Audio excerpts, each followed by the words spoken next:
welcome everybody to this race. This is the Super Metroid Randomizer Tournament for SpeedGaming Live 2022. I'm Ace Zero, joined by Kev Nastics. How's it going, Kev? It's going really great tonight. I'm very excited for this race. We have Zeb and Solski, and this is a semifinals match. And the logic we have for tonight, we have full countdown, full randomization, and full area. So do you want to tell our viewers a little bit about that? Yeah, it's a best-of-3 series with 3 different settings. All of them are full area randomizer shuffled. The first one is full countdown, where there is going to be a counter in the top left part of the screen, shows how many items are in each particular area of the map, so they know when they can stop clearing them out or if something's maybe worth dipping or not. So that's what we're going to have first. Then Chozo area has only the Chozo locations have items. We'll go over that again when we get to that race. So the majors are linked a little bit differently, and then major minor is pretty traditional. All the major locations are still majors, and that'll be our game 3 when we get there. I kind of hope we get there. I'm looking for. I really want to see a boss rando. Even though we're getting kind of a late start there, it's just hard not to get excited and getting hyped up for any kind of Super Metroid randomizer race. So this one's going to be really exciting. So everybody, make sure you get your maps out at home and track the areas in case Ace and I, with all the seeds we've played this week already, kind of forget where everything is and all the transitions and all that. But with the full area, anybody that's not very familiar with full area, it's really cool. There are about something around like 27 different portals in the game. So the areas are intact. Like Criteria is all together. Green and Pink Brinstar is all together. But certain doors in those areas can lead to any other area in the game. You know, you could go, through the Moat portal and find yourself in Lower Norfair. You know, so it creates a lot of interesting situations with the items you pick up and the items that you could potentially go into. You have to pay attention to your ammo count very well. You have to pay attention to what kind of majors you've already picked up and whether or not you have access to the area. And these seeds have also been known to be really trolly with items like, power bombs might be missing for an extended period of time. Supers might be missing for an extended period of time. Professor School and I, we did a race. We were talking to you about it a little bit earlier. We didn't get our first power bomb pack. It was like an hour and 7 minutes in there, an hour and 5 minutes into the run. So these can go anyway. So it should be really exciting. So everybody in chat, you just get ready to go. We're gonna be counting it down and getting going.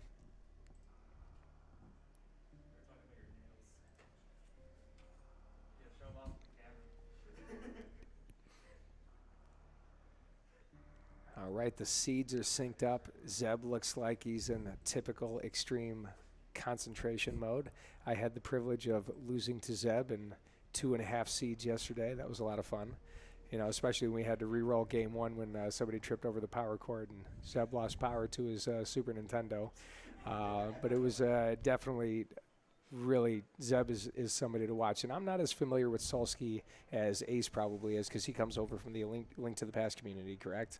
Yeah, Solski's really big in Link to the Past randomizer and the SMZ3 combo randomizer. Just overall, really good competitor when it comes to randomized games.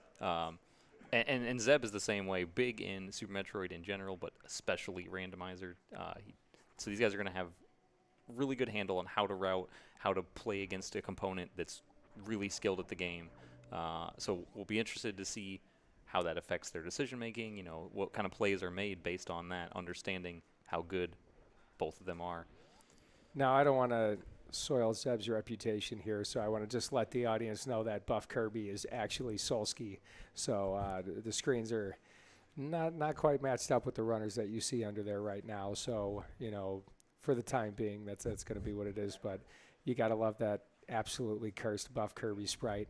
And we get a morph ball. We have 4 items in Criteria, so morph is always going to be found in Criteria. It can be the first item right there. It can also be in the ceiling.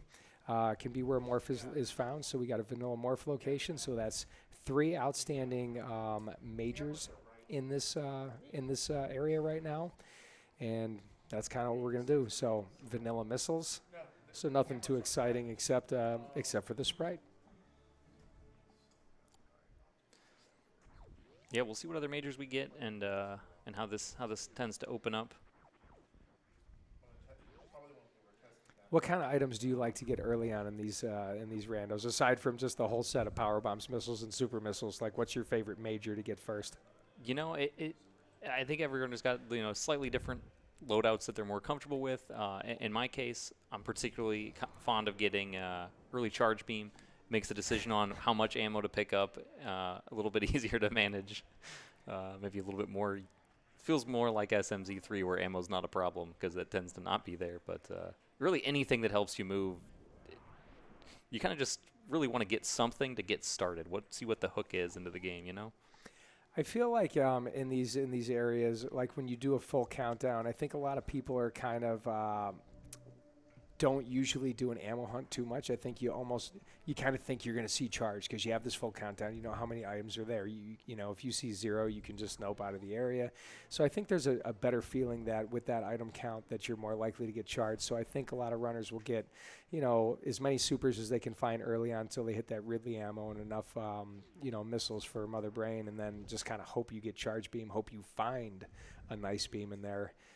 Because nobody wants to do a 300 charge shot Mother Brain fight, you know, so finding charge is not enough. You're also hoping you're going to get a good beam. And we do have the camera switch, so thanks to the admin team running the show behind the scenes, getting everything looking really good for you out there in viewer land. So here we go. 3 majors left in criteria. We have enough power bombs to check this portal. We have an E-tank, so this is going to be pretty safe. You got these side hoppers here. Do something around like maybe 90 damage. So what you want to do is you want to lay the power bomb pretty close there, run back and do a mock ball so you have iframes on the hoppers, and then the one that was well executed by Zeb right there, and you see that last hopper did big jump. So you can kind of manip the hoppers a little bit, and that is a crappy portal. 1 item in West Meridia, not the kind of portal you want to see, but that's really, really good knowledge. And the best time to check that portal is now because you're probably not going to come back here. So that's information that Zeb has right now that Solski does not have.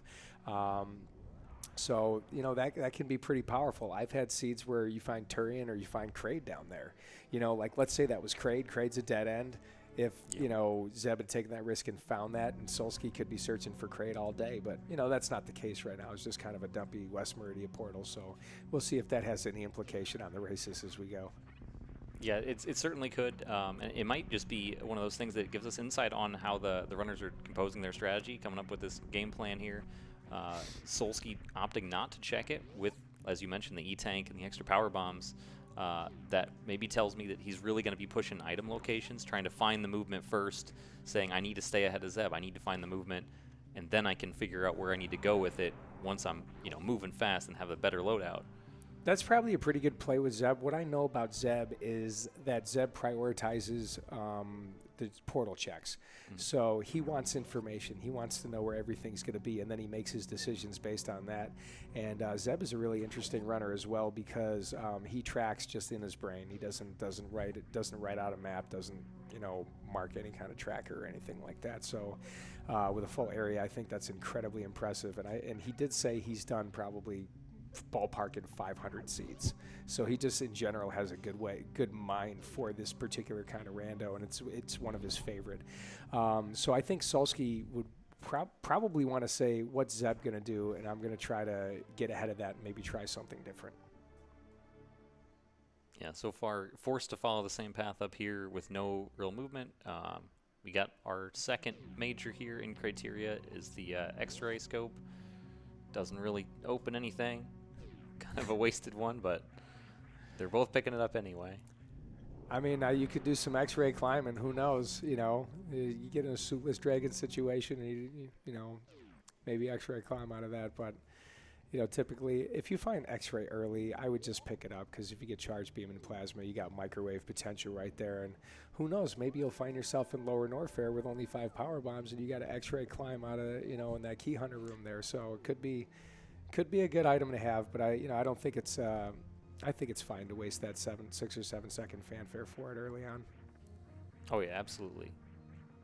And with 2 items left, they could go over to the moat and check those entrances and grab the item, hoping it's one of the majors. But with the second one still here, looks like Solski and probably Zeb going up to Gauntlet as well. Pretty easy with the extra tank and the 3 power bomb packs.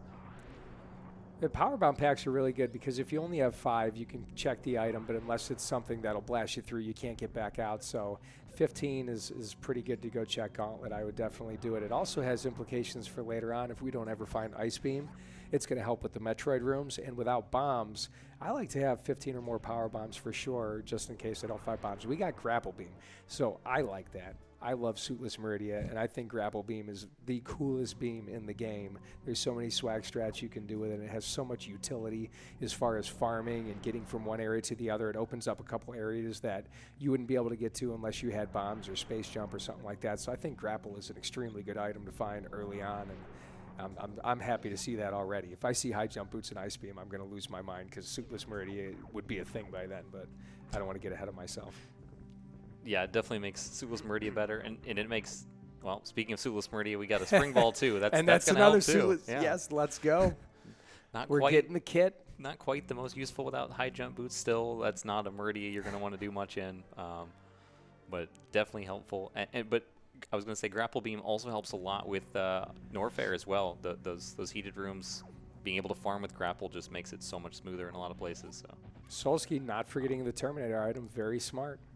Yeah, he could opt to. Metroid MST, really I know you're in the chat, and I know you're going to pop off at that skip right there for sure. I would probably pick this up early on with just 2 tanks. I would grab the reserve, especially for Hell Run potential. Yeah, and you might run into it again later. You're probably going to come back through Terminator at some point, and as hard as it is sometimes to remember, you need to skip it again when you skip it in a normal, more traditional Super Metroid randomizer. It's even harder when it's area because you come back from the bottom and you don't even think about it. Yeah. Because you're coming from somewhere different to somewhere different and you just run into it anyway. So we're all going to laugh later when Solski forgets about the reserve tank and runs right into it later. So, by the way, for everybody who knows, so Kraid is a dead end. So we don't have boss rando on, so it's vanilla bosses. So we are going to fight Kraid here. That's going to be a pretty easy fight. We got a great loadout for it. Enough of missiles, supers, E-tanks, everything. Kraid is no big deal. The only thing that could potentially happen, our runners could lose some time if they accidentally miss the Kraid quick kill. So, but this is also a dead end. So they have to go in here, and then they have to go right back out. So we'll have to see if the portal to the left, because this was the G4 portal, right? Yes. So this is G4 portal. So they'll come out of here and check Mushroom Kingdom, that portal on that side that usually leads to Green Bryn. And if they don't have access to anything in that area, then they're going to have to come right back up and go check the right side, heading toward Wreck Ship area.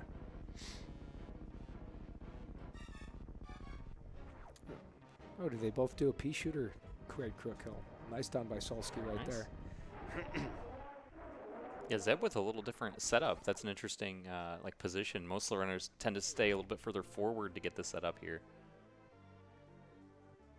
I mean, really nice quick kills for both of them. I prefer the two missile, 3 super kill, but there's a couple different ways you can do it. But both of them done very well, and I think Zeb caught up a little bit after checking that portal, so his movement is a little bit stronger than Solski's. But Solski is ahead as far as what it looks like right now, but Zeb does have that information about what is behind Morph.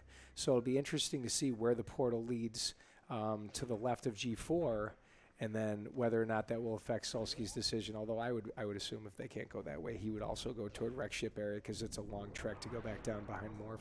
Oh, absolutely. Yeah. I mean, there's a free item. It's not a major, but there's still a free item there at the moat that they're going to want to grab. But speaking of free items, there's the Varia suit. That opens up a lot more opportunities of what they can do with that entrance that's unknown.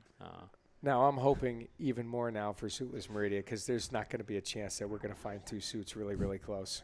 The race was a little late started, and we're already thinking we're going to get a Super Troll seat here. So, let's keep that going.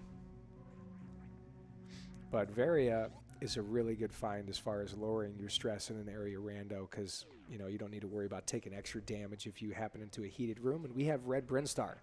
Red Brinstar is really good because you have 5 portals to check. Let's see if Zeb goes down. Yeah, not too many items. It looks like Solski delayed a little bit trying to decide, do I want to go up or down? Which one do I do first? There are 3 entrances at the bottom, but I wonder if the 2 being really slow and kind of a one-shot. Otherwise, you got to do spring ball jumps to get through there without high jump or gravity. Maybe thinking like, I'll do the easy ones first, and then get the tube later when it's nice and smooth. Yeah, you see Zeb skipping the Spazer check right there with no major items in Red Brinstar, and already having a couple supers, a lot of power bombs. There's really no need to check for minors. We got a lot of E-tanks right now. Full countdown, by the way, as you've noticed that E-tanks and reserves are not in the pool. So Zeb finding the back of Lower Norfair, which is a really good find, but this is a really garbage loadout. I mean, you can't kill Ridley down there. Everything down there hits pretty heavy. So, Zeb's going to continue to check portals. Did Solski already check the top 2 portals? I didn't even see where they went. I did not catch either of them, but I believe he checked them both. I saw him go back down the elevator, so he must have went up the elevator to check it. Zeb doing some really hot spring ball movement right there. If Sloters was watching, he'd be proud. Is Zeb too far left? No, I think he's fine. Nice. You got at least a few pixels of room there to get through. And really good D-boost from Solski, too. But yeah, 3 items in that lower north. That's more than 10 to be there, but that does make sense with the early Various suit. That increases the chance of more majors being there.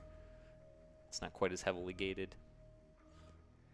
So Back a wreck ship is a doable option with that spring ball to get across the ocean, but not a fun one. I would rather have space jump or high jump to get through that area, and of course gravity suit. Oh, but, you know. Yeah, and of course, like, just going through wreck ship, clearing it is not ideal with this setup as well. Solski, too, doing some really nice spring ball movement right there. It's really cool when you get some of those movement items early on in the game in rooms you're not used to seeing them in, especially if you're more familiar with the vanilla game. So that's pretty hot tech. Yeah, I was able to catch that was the back of East Meridia that Solski just checked, that Zeb had scouted earlier. That's going to be an important one as well.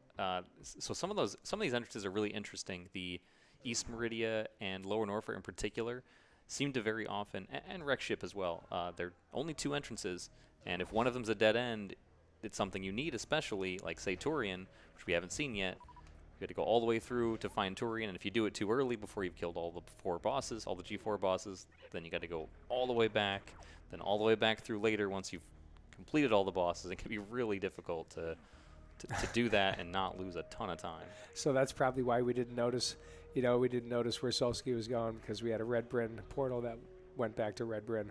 Is that what it was? Okay. I did see him go down the elevator. I hope didn't see him go up it. That makes sense. Exactly. I hope that's not the trolliest thing we see so far, but that is pretty troll right now.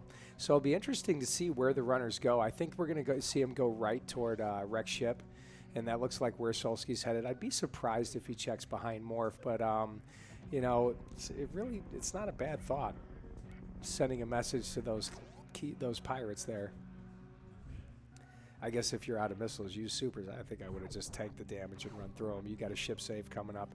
Neither of our runners, I think they might have saved before Gauntlet, but I think ship, if you're going to pass the ship, you get a nice refill and you get a save. I think it's worth doing. Yeah, in particular in Solski's case, you're looking at your resources and thinking, is it worth it? Even if you don't need the safety, Solski's only got 5 power bombs, so he's probably going to want those back for sure. Zeb with 11 out of 15 maybe doesn't need the refill quite as much, but I agree. It's nice. In one of these races, anything can happen. We're going to be racing for, it depends quite a lot on the seed and how the runners play, but could be an hour, 10, 15 minutes. That's a long time, and taking a few seconds for a save to make sure you don't, have a mistake somewhere or an issue is definitely worthwhile. And these settings are fairly new too. Full area just was, kind of a thing that in Rando League we did a little bit of full area, and then the recent Rando tournament that we had, there was a lot of light area and a lot of full area. So it's really nice to have an area tournament where it's just all areas. So it's pretty interesting. So hopefully everybody's enjoying it. You got that grapple beam early access around the moat, and we have Upper Norfair. Yeah, both Upper Norfair here. So we had one at the top of Business Center and one over here at the before the lava dive. Interesting. I guess we're seeing Zeb go through this way. It'd be nice if they had checked him in the opposite order. I wonder if that happened, if Zeb would have stuck with the Business Center side first, getting all those items at Ice Beam and High Jump early would have been really nice. That's like where the item density is in Upper Norfair, but it'd be not worth going back to that portal. And Solski, kind of as expected, like earlier, just pushing the items. He doesn't need to check the other transition. He just says, there's 2 items, I can get them, I want them. You gotta love these intended strats here. So anybody that has never seen that, that's how the developers intended you to get up to speed and wave. And some less intended strats, using spring ball jumps to get up Bubble Mountain. Very nicely done. That's also the other thing. That I think we mentioned that earlier, and it's really cool in Rando to have just items where you would not get them in the vanilla game, and just to see how the runners use their imagination to kind of traverse through all the areas. Yeah, I think this difference in how the runners are playing this Upper Norfair might have a lot to do with like the background of the runners, because so Zeb just being so experienced in these area randomizers, that path that he took is not really very useful in most settings, because you don't normally come out of, you know, the typical lower Norfair entrance with any kind of loadout that would make sense to go up to wave. Why would you do that? So Solski taking a more default standard route up here instead. They're going to check the same items. It won't make too big of a difference. But it was nice to see that difference. Now I am going to mention this, and you knew it was going to happen when high jump boots came out. Oh yeah. We are almost all the way there for a nice suitless Meridia kit. I mean, there's plenty. We can that's do a lot of doable. it with what we have already. Just need that ice beam to finish out the gear, and we're good. Actually, if you know how to double spring ball jump, you can get up Everest, so you don't need ice, although this would be a really crappy Coliseum without it. Well, you have grapple, so actually, no, this is perfect. You can do it. Getting out of Precious Room, no problem. Yeah. I'm excited. Let's will this to happen. Meanwhile, we got some item pickups here. We have one outstanding major item in Upper Norfair we haven't seen yet.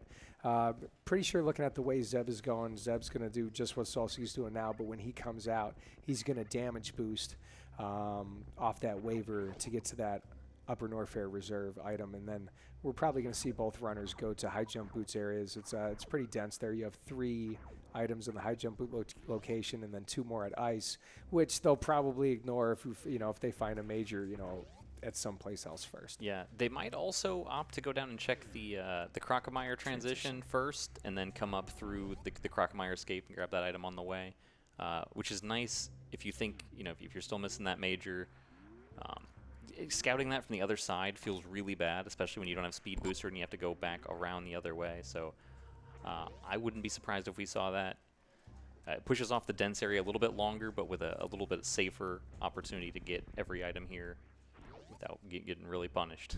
Solski getting trolled by double chamber. This room can be absolutely terrible sometimes. You can go through those platforms pretty easily. Sometimes the jump timing is a little bit off, so circle back around.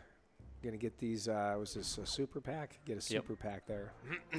Interesting skipping wave missiles as well. Solski jumped over the wave missiles. It's 7 seconds of fanfare, but you might save a little bit of that back with the utility of them, even if you don't strictly need them. Maybe he's watching. Maybe he's watching too much of the any % tournament that we had recently, and just felt like he had to skip that set. Go for his 15 and 10. He must not have been watching Zenny. I think he got him every single race and did pretty well, I'd say. Oh wait. Did we see this transition? I feel like Zeb probably checked it. Zeb did it. I missed what it was because it was right when the high jump boots showed up on Solski's side. But we'll see it right now. Get a reminder. Oh, that's right. Main Street. Okay. There you go.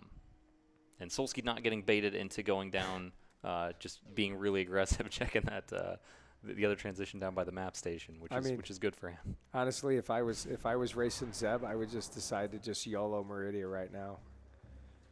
I would have to do some. I would have to get insanely lucky with a radical play to win this race. Yeah, I think it's too early to make a play like that. Really, for anyone at any skill level, and Solski's really good at this game too. It's not like there's some giant differential. Zeb Do you is know quite how much I intimidating, like suitless Meridia A's?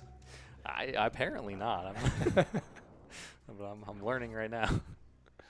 I thought I was a fan of it, but not that much. No, you're certainly right. It would definitely be too early to do something absolutely reckless like that, especially with this outstanding portal over here. And you were absolutely right. They're going to check this portal on the way up to the high jump boots area, because then they can also check the Croc escape item, which is smart too. A lot of spring ball use right now. Somewhere out there, Sloters is very happy. There we go. Identical strats. Very nice. And we've got a front of wreck ship. All right, that's nice. So yeah, there's 2 items in wreck ship as well.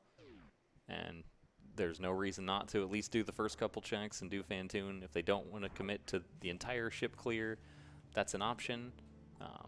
But you've got to do the bottom. You're not going to get here with any better loadout to 2 Fantoon later, basically. Yeah, plenty of energy, plenty of missiles. Definitely not going to be a problem. Yeah, interesting that with Solski having skipped the wave missiles already, does still pick up that power bomb pack. Oh, we're going to check right here. We got a plasma beam, so I like that. So if they want plasma beam, they're going to have to go all the way, kill Fantoon, go clear attic, and we might see a few more checks along the way. Like, I know for sure, like, Zeb is at least going to do left side supers. I don't know if he's going to do right side supers. I was hanging out with him a lot this week, and he said, it's such a long check, and with only 2 items in Wreck Ship, and he knows one of them, I'm pretty sure that Zeb will skip right side supers, and we're going to get this spooky missiles check right here. Smart check to do it now. You don't want to do this after you kill Fantoon. Yeah, so with only 2 items here, having seen that plasma, do you think that that either of these runners go ahead and skip that plasma? I guess Solski hasn't scouted it, but do you think Zeb will skip that plasma or take the time to get it if he grabs the other major that is, like, say, left supers? That's a really good question. I think it would kind of, I don't know. I think I would get it. Just not knowing if you're going to find screw attack, the amount of power it lends in, like, lower Norfair, being able to plasma clip through the pirates, not have to worry about it. I think that ultimately it would be worth the time to go and get. And if you find charge beam, Right.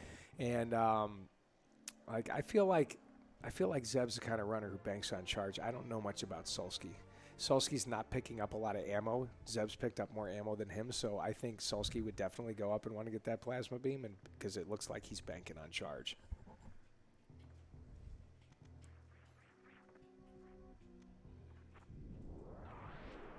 Ooh, rough miss on that Doppler there. Only got, I think, 4 missiles total that first round. Is that right? Yeah. Halfway decent second Doppler. Nice seeing how synced up we are still at this point in the race. Yeah, a little bit different routing, but kind of going through the same stuff. So I think this is going to be the major deviation. I'd be surprised with so many options here at Wreck Ship. I'd be surprised if both riders do exactly the same thing. Now, does Solski know that plasma beam is there? I saw. He did not scout it. Okay. Or if he did, I missed it. But I really like that scout, especially in a setting like this. It is really quick to do. And it's not major minor. You want to check potentially every location. It can save you a ton of time if you see something good there, or if you see something that's not useful there. Zeb is checking right side supers.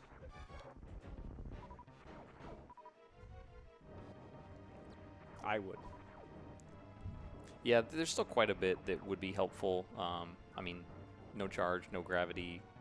Supers are great. Like, another E-tank doesn't hurt if they do have to do lower Norfair with not an optimal loadout. Solski's got to be maybe he's going to be good. You got, what is it, 40 damage? Oh, no, they have Varius. He's got Varius. I think he just needs the super here. Yeah. Oh, yeah. Zeb's still picking up power bombs. I don't think it's a bad time investment, especially without having bombs. Saves for farming later if you have to.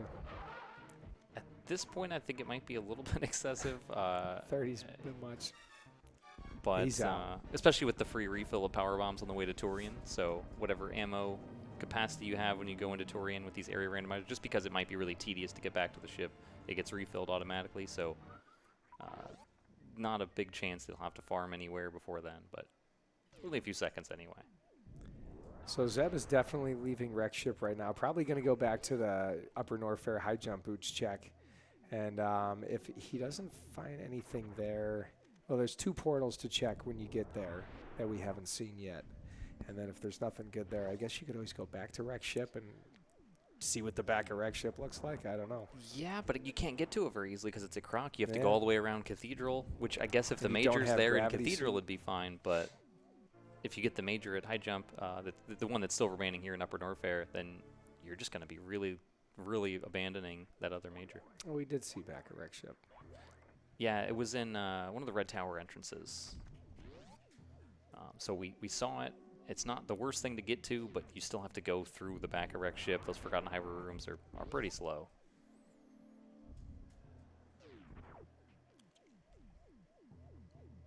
All right, so I think I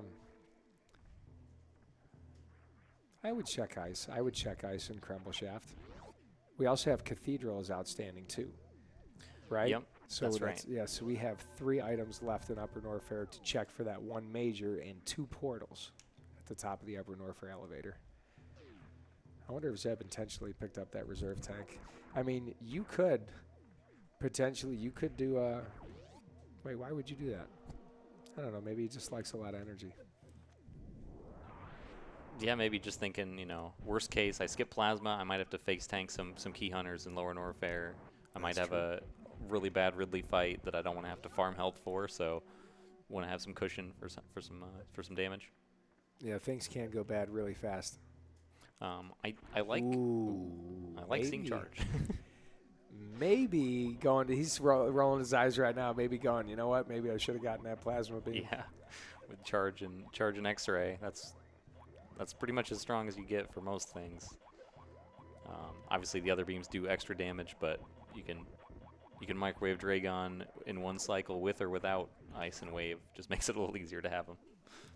Yeah, so that's the microwave kit. I'm wondering, so we know plasma beam. I wonder what the second major is going to be. Yeah, I guess we'll see it on Solski's side. Interesting. It looked like he took the save before going up here. Maybe he was deciding whether he wanted to do the wreck ship E-tank or go up to the attic first. I kind of like this play to go up first. You know it's only 2 majors. You're bound to find at least one of them up here. And if you find both, you can just skip that E-tank item. You know it's going to be nothing. So I think that's pretty smart. Now, we haven't seen Spiky Room of Death, right? Or did we? We did not. No, we did not. Nope. So it could be wreck ship E-tank item could be the other major.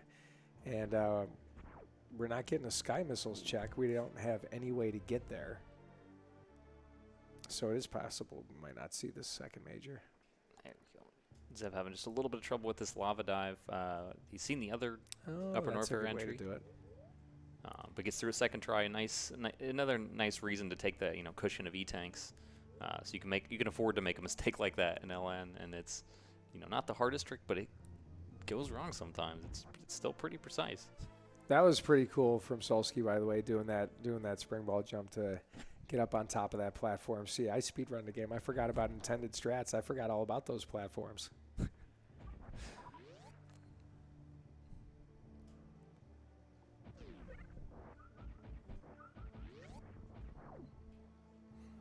All right, so we do have not a great loadout for GT here. Again, that plasma beam would have come really in handy for Zeb. But it looks like he's going over here, check screw attack. Can't even get one of the gold Chorizo items without space jump. Did he take a save at the top of the elevator? I did not see if he took a save. I don't know. Because if you did, you can check these items and then just kind of get out of there. I'm guessing he took the save. Otherwise, he probably would have grabbed those supers and committed to the fight here. But yeah, and there's nothing there, so he's resetting. All right. And that's pretty smart. I mean, 3 items there. You got 3 items in Lower Norfair. It's not a bad check. It's not going to lose that much time. Maybe about 45 seconds. And of course, in any race setting, you've got to balance your decisions, balance your gambles that you make, and knowing that Zeb skipped an item, he knows there's something in wreck ship that's going to be really hard to get back to.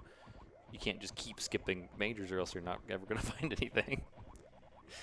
Yeah, see, so right there, I mean, that super pack is probably good for Solski, but not really being rewarded for his time. So the one wreck ship item that's outstanding is going to be Spike Room of Death. Oh, I'm getting trolled by this stupid robot. Those things are so irritating. Let's see. Well, we could see this item. Yeah, what do we got here? Could be here. That is. Oh, ouch. He spazered himself. You can tell he saw something pop up there that wasn't, the ones you're used to seeing everywhere, the missile, E-tank, super power bomb, and it was like, oh, it's shiny, I want that.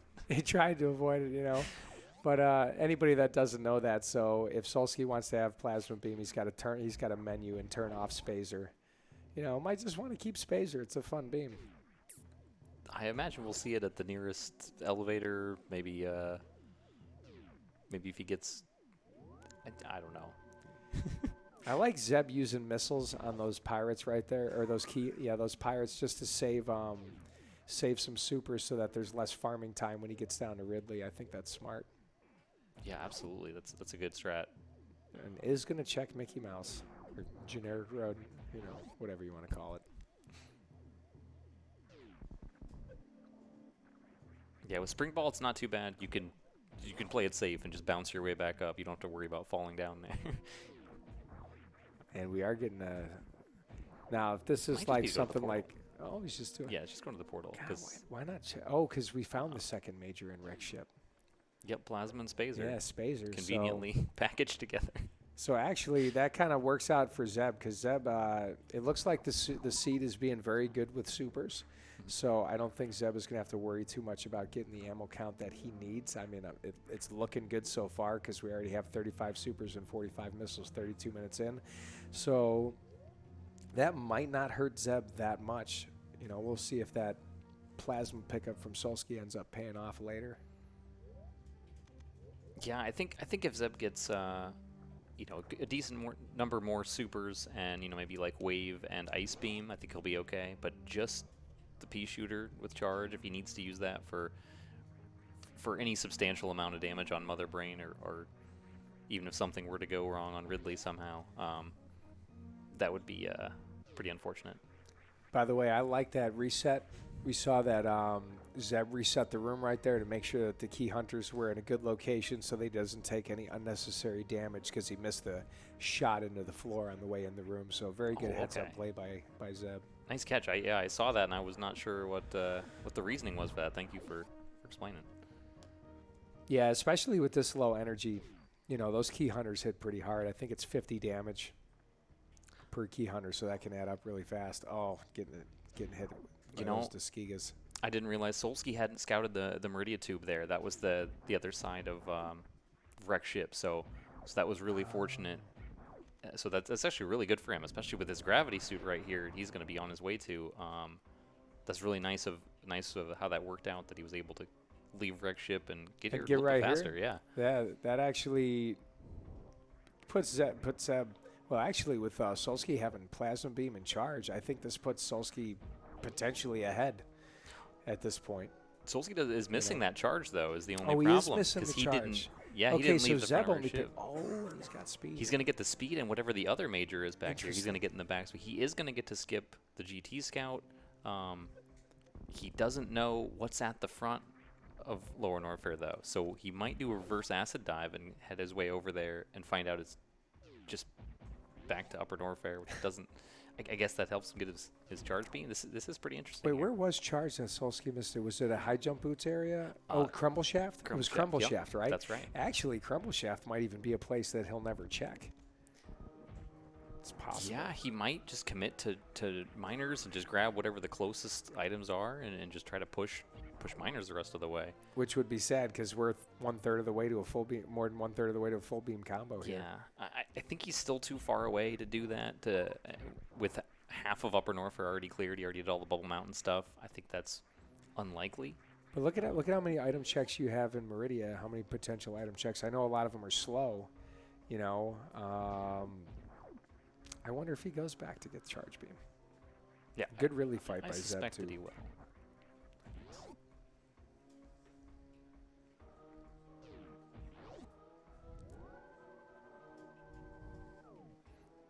Yeah, I imagine we'll see Solski check some of these quicker miners that he'll know are miners at this point and get really rewarded with those supers. So Zeb's in an interesting position with his beam situation here, because he's got everything he needs to beat the game right now. But it's not great. No. To put it nicely. That is true. Once he got gravity suit, he was in full go mode. But if you're just using a P shot beam alone, it's a 300 shot Mother Brain fight. And you still have to. He's got no ice, no speed. Although he'll probably find speed on his way out. So I know Zeb does speed Zeb skip. So once he gets speed, that's not going to be a problem. But you still got to break the glass on Mother Brain 1, and you're going to want to have. That's still a nasty fight. even if you save all 40 supers. Yeah. And then you have to do P shots. And he'll get the wave beam as well, which is a decent amount of damage increase. But still, that's how many shots is that? Do you know with just wave and charge? How much of a difference that makes? I really don't. 120. Yeah, I was gonna say I'm sure Tracy's out there somewhere knowing the math and able to inform me of all people what the math is needed. Thank you. We appreciate all the help we can get. It's a team effort here at Super Metroid. Yeah. And for those that don't know, Tracy is actually my co-op partner when we do like co-op races and things, and always tells me what math is required with certain things because I always forget. So what you're saying is she enables you to be a poor math student. Exactly. Huh?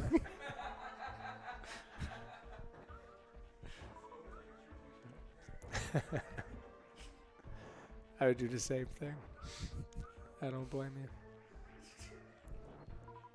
All right, so Zeb is closer to getting his speed booster, and that gives us access to Batoon. So that's a very important item, especially since we don't have Ice Beam. Although I know Zeb is very capable of doing a suitless Crystal Flash, finding that speed booster will make that completely unnecessary. And I don't think he's the kind of runner who's just going to do it for swag, especially when he's trying to win a tournament here. Of course not. Solski did get held up a little bit there, having to farm longer. Interesting to see that even though Zeb sunk a little bit more time getting here through the front of Lower Norfair, was able to grab a couple more super packs doing that. Didn't need to do quite as much farming. And Solski missed a super. He's got to be a little bit careful. With only 15 missiles, he can spell out some power bombs too to do damage, but it's not great to do that in the middle or the end of the fight. It really gets less predictable. So, and those who don't know out there, super missiles do double damage. So it's 30 supers exactly to kill Ridley. Supers do 600 damage on Ridley. Missiles do 100 damage, so you can do the math. But still, no problem there. No soft lock there. Solski's got Ridley down. And we have an East Meridian entrance here from Zeb. So Zeb is going to go right after Dragon. Yeah, that's the this is the back of Meridia that we had seen earlier. I don't believe we've seen the front, the Aqueduct side. Nope. And what else we have not seen is Torian. That's the big missing piece. We don't have a Croc either. We haven't seen Croc could be here. And there's that would really suck if a dead end is here, because then we got to go all the way back through here, all the way back through Lower Norfair, right? Well, for Zeb, if it's Torian, he's going to do it after Dragon, and that's it. He's going to push his way through to the end. That would be the most convenient. So that'd be great for Zeb. That puts him in a really good position if that's what happens here. But if it's Croc, it's not as ideal. This is why I'm in the consolation bracket. I can't keep track of all this stuff. That's why Zeb beat me. Yeah, it's pretty hard, especially without a tracker, which I guess you said Zeb doesn't use. So that's just more impressive even. I've been watching Zeb play randos for a couple years, and he's probably one of the all-time, like he could be on the list of all-time greatest Super Metroid rando players for sure. So a formidable opponent for anybody. Oh, absolutely.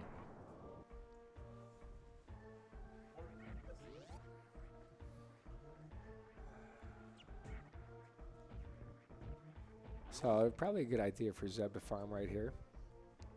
Okay, so Solski not leaving out the front of Lower Norfair. This makes a lot of sense. I don't know if it's better for him even. I don't think it is, because it's just pushing him further away from that charge beam. But I see his thinking. He knows I'm in go mode. I just need ammo. That's going to be everywhere. I don't have to do this slow acid dive back to the front. And 3 E-tanks is not very much. That's enough. Like, he'd have to farm, though, to really make that comfortable. I just realized we haven't seen Green Brinstar until now. No Green Brinstar, no Pink Brinstar. That's the whole area. That's wild. It's absolutely insane, to be perfectly honest, to see that so late in the game. Yeah, but you're right. But, you know, I got to tell you, that's actually good for Solski if he has to go on an ammo hunt, because Meridia is a crappy place to do an ammo hunt. The items are very space far and and they're very slow to check. Whereas Green and Pink Brinstar, you got like 16 items there. Oh yeah. And you get all the way. You got 5 alone in the early supers room. You got a whole bunch readily available in Pink Brinstar. So that might not hurt Solski that much if he does not find Charge Beam. If let's say Green Brinstar, he has to track through there to get to Turian. that might be a possibility. So, you know, we'll have to see. And Solski's got a lot of ammo too, so we're not going to have to worry about him. Well, we shouldn't have to worry about him soft locking at Batoon. Zeb would have been fine with the charge beam. Yeah, Solski has a lot of ammo, but it's not full. He used all his supers on Ridley, hasn't really done any farming to get any back, so he's going to have to stop and farm. How did I read that screen wrong? I felt like he had 30. I guess I read the top number. He's got about the same amount of supers as. I mean, there's a lot of good farming spots there. He's going to be okay.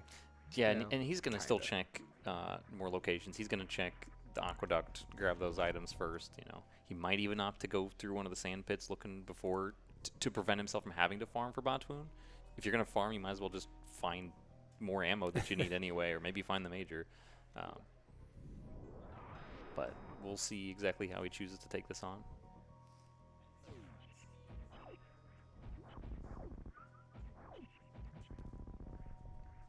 So I definitely give Zeb the advantage, though, right now, especially because he's in the last boss fight a lot faster, and Charge Beam is in go mode, whereas Solski is really far from ammo go mode. Yeah, and he's definitely missed a couple super packs that Zeb has. So seems like it's not super dense on supers. Minimum go mode like is what, 60-40 or 60-45 with no refills, something like, or like some equivalent of that. That sounds about right. It kind of depends on how you count it, because the true bare minimum, you know, you break all the Zebatites, you break the glass, then you go back and refill, and if you don't have enough, because, you know, there's different equivalents you can have, and sometimes you might have to refill twice to do that if you have too many missiles and not enough supers. So you really just want, you know, a 60 for Mother Brain 2 and I guess 30 missiles for Mother Brain 1. That's the other thing. Does Solski know how to speed Zeb skip? Yes. Okay. I don't know how consistent he is with it, if it's something that, you know, he will go for till he gets it, or if it's something that he'll try, and if he fails, he'll, you know, go ahead and knock out the Zebs and refill ammo. But I definitely have seen him do it. Now, there are enough minor items available in Pink and Green, or enough items available in Pink and Green Brinstar that it is likely that Ice Beam could be there. But I wouldn't expect Zeb to check any items that aren't, like, in his face. Yeah, I agree. So if he has to go through Pink Brinstar, you know, he might see Charge Missile and, like, you know, peek that. Maybe peek the missile, you know, the missile location above Mission Impossible. But I don't think he's going to check anything that's not in his face. Yeah, I absolutely agree. We'll see how that all shakes out. And Solski does have quite enough ammo here for Batoon. Really shouldn't be in any kind of trouble. You know, he's able to miss 5 supers and still be fine. So miss a couple, but cleans it up nicely. And you kind of want to use supers, because if you have to do missiles, Batoon's hitbox is terrible to just put that many things in his face. Yeah, it just makes no sense. Yeah, we see Zeb here just skipping even that tube there in Green Hill Zone, so he's really just pushing. Here we go. And that Turian location is not good for Solski either. Obviously, Solski has the opportunity to have a better Turian with a slightly better beam. Somebody says this looks fast for an area seed. This is ridiculously jet for a full area seed, like absolutely insane. The average area seed time for the tournament was like somewhere between like an hour and 20, hour and 25 minutes, I think. I want to say for full area. There was, a lot of runners. Sometimes you get seeds that you finish sub-hour, like an hour and 5, hour and 7. But this is insane. I don't think I've ever seen a full area finish this fast. Yeah, it's not only that, but it's kind of comfy for Zeb. I mean, it's not comfy in the sense that he's gonna have a long Mother Brain fight. But I think he's got enough health. Save. He's got a pretty good amount of ammo. Like he has tons of power bombs for the Metroid. Like he's not at risk of dying really. It'd be super unlikely for something like that to happen. But yeah, he obviously can save and probably feels good about the race. I would imagine with this time enough that you just play it safe. I think my best full area time was like somewhere around 57 or 58 minutes, like once. So, but Zeb doing a really, really great job avoiding the damage from those Metroids right there. Not having Ice Beam, you have to use 3 power bombs to kill them, and absolutely no problem there. I'm pretty sure we're going to see Zeb go for a baby skip. He's got the loadout for it. You know, nice grapple kill there from Solski. So, Charge Beam, huge decider. You know, not only did Zeb's routing work out just a little bit better, but having that Charge Beam really, really helps because Solski's going to see Turian and then be, like, really bummed out. Yeah. Yeah, I mean, honestly, Solski might still check a few more miners or items in general here in Meridia, and, you know, maybe he hits Ice Beam or something here, but I suspect he's going to check things that Zeb would not check. How do you think the runners feel right now? Like, I feel like this early being in Turian, I feel like Zeb would feel like he's got a good shot with this, but I wouldn't think that Solski would be sweating about now because he's got all 4 bosses down at 47 minutes. Like, conceivably, you know, your opponent doesn't have Charge Beam either. Yeah, so the interesting thing that, like, from Solski's perspective, since he's probably very aware that he hasn't seen Green Brinstar and thinking, you know, maybe Zeb found Green Brinstar, like, say, the bottom of Criteria at the Blue Brinstar transition and just full cleared that for nothing because look what I got. True. So yeah, I would think that he's probably feeling pretty good too. Maybe a little awkward debating, you know, what's worth. It's a lot of mental effort to think, like, you know, what checks are worth doing with this ammo count with what I need. But other than that, I think I agree. Solski's probably feeling pretty good too. Now, Zeb doesn't have to do this speed Zeb skip, but he wants to save as many super missiles as possible for Mother Brain and not have to shoot out the Zebs. Because it's 4 super missiles per Zeb, or you can do a combination. What's the combination? You get a few missiles and, like, you can do 3 supers or something? 2 missiles and 3 supers. Yeah. Is a nice, easy way to do it. Or 10 missiles, which is just exhausting, and you'd have to go refill anyways because you need a minimum 35 missiles, and usually, or like 9 and 9 for Mother Brain 1. Right, and you can't really get the 10 missiles in fast enough, so it ends up taking 11 anyway. That's true, because the Zebs do respawn a little bit at a time if you don't shoot them out fast enough. Yeah, we'll see how long it takes Zeb to get this, or if he chooses to bail on it at some point. At a certain point, you kind of have to know your limits of, you know, this isn't going to win me the race if I just keep trying. I have to just push on. I mean, which also feels bad, but it's, you know, you have that sunk cost that. I mean, it's a tough one. It's really tight because you're going through the door, and this door has like a. Oh, he's got it. I missed what happened on Solski's side, but it sounded funny. Memeing around, the usual. Yeah, he's on a space jump and ran right over to it, looked at it, and then reset instead of picking it up. So it really doesn't help him. I mean, it's a nice item to have.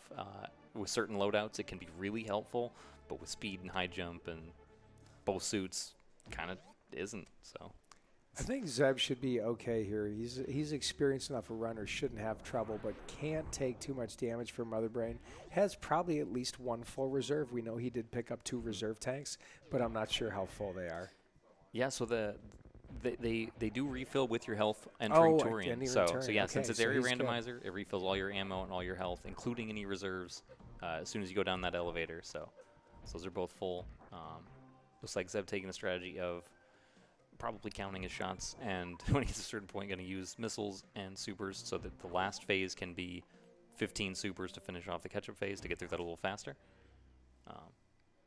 That's a pretty common strategy. Some people like to use all their supers first just to do that high damage output right away, since the catch-up phase is a little more predictable, although a little bit more dangerous.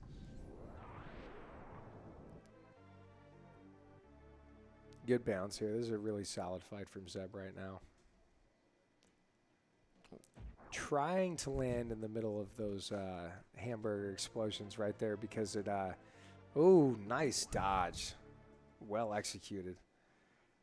I didn't even get to finish my thought, and I don't even care about it anymore. GG. Yeah, the damage from those are the damage from those isn't that bad. If you're going to get hit with something, that's the one you want to get hit by, unlike the ketchup or the onion rings that can hit you multiple times and do just a ton of damage surprisingly fast.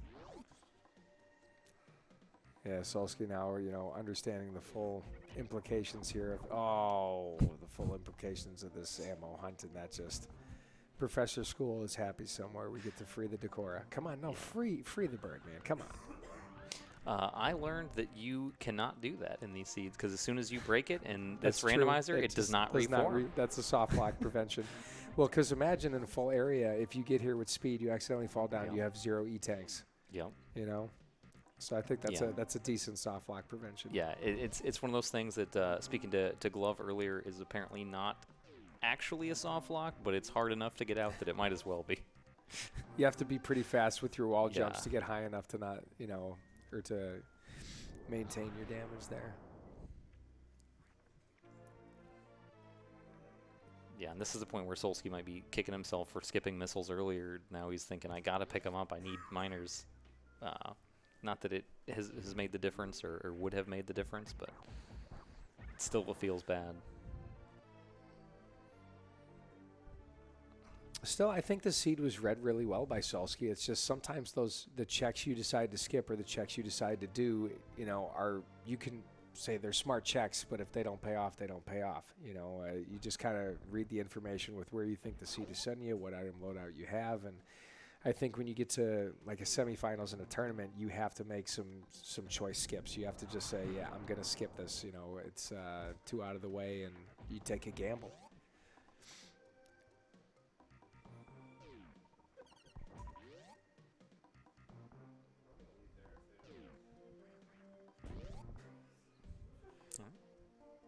Pretty nice Smother Brain 3 finished off.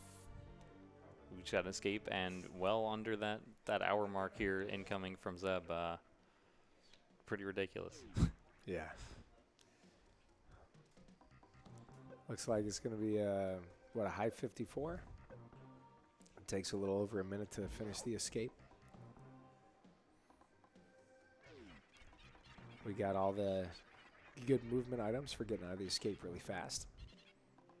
The good news is we see an escape. Oh, ice beam. We see an escape, and about the same time, we're seeing both the animals, so it's almost like we saved them, right? There you go. It just says absolutely 0% chances of saving the animals right there, so at least we got to visit the Decora and the Atacoons, although we didn't get to see the Decora.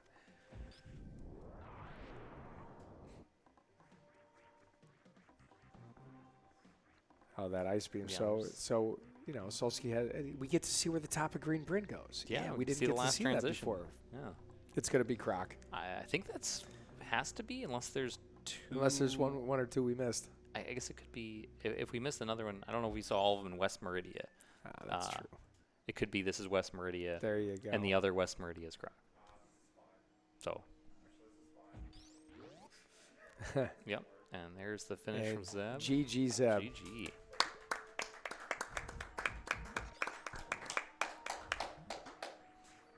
That was an extremely well executed, well played, well read seed.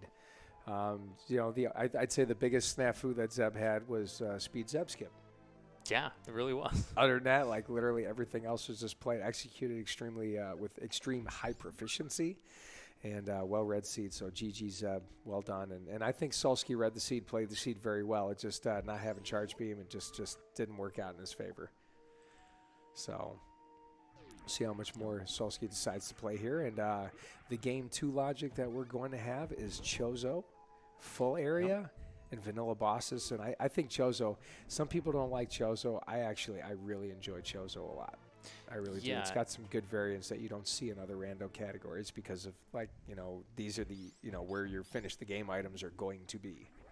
Yeah, it's interesting. Chozo's a neat one because it has kind of the most complex logic about it. Since everything you need is on those Chozos, so you have missiles that are in logic. There's your logical missiles. They're not just you're going to find missiles somewhere, wherever. Same your with the only power bomb supers. pack in the game could be on a Chozo statue, the only one. So yeah, it is wild. It's one of those things that understanding the logic is so important. I think more so than full countdown, more so than major minor, just because it prevents you from getting pulled into hell runs, things like that. Because hey, I didn't find any E-tanks on a Chozo, even though I have 10 E-tanks. I don't have to do this. Solski is one super pack away from bare minimum beat the game Yeah. ammo, I believe, 55 and there. 55. And we do get to see all the West Meridia transitions, and this one's probably Croc. This one is No, you already. Criteria. Oh, we saw know this one already. Boo. I think it's Criteria. It was something we saw early. Let's just see Croc. Oh, yeah, this was Blue Brand. There you go. Solski hadn't seen it, but Solski just asked we if just that got one. the info on the we on thought the you might victory. have heard the applause or something like that, but no. Oh, he was in the zone. All right, well, He just gave up, man. He walked away. It was like, heck this. all right. Well, GG's to Solski. I believe we're gonna be taking a break and then probably playing game 2 and holding off on interviews potentially. I think it was lit. You want to do an interview in between the games? We might be better off No, just waiting until no. they're all I over think and we're just waiting till piling them we're all done. together. Hope things don't get too muddied. All right, so I don't think we're going to shut the stream off. We might take a quick break. I think so. Take a couple minutes before we get to the next game now that Solski's realized that Zeb didn't just decide to leave the room for some reason.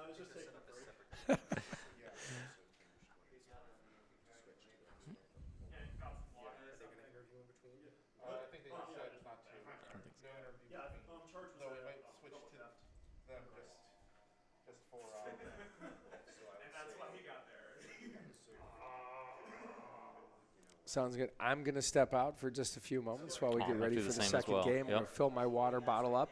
Everybody out in chat, I hope you enjoyed that race, and we got more to come. Super great match coming up next. Yeah, thanks for watching. Hello, welcome back to this best of 3 series in the Super Metroid Randomizer tournament for SpeedGaming Live 2022. Solski and Zeb316. Zeb took the first match for anybody that missed it in the full countdown, full area setting. We should have another great race here. I'm Ace Zero again, joined by Kevnastics.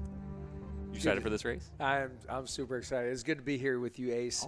Oh, So anybody that missed the first match, like a little quick recap, it was basically ammo that decided it.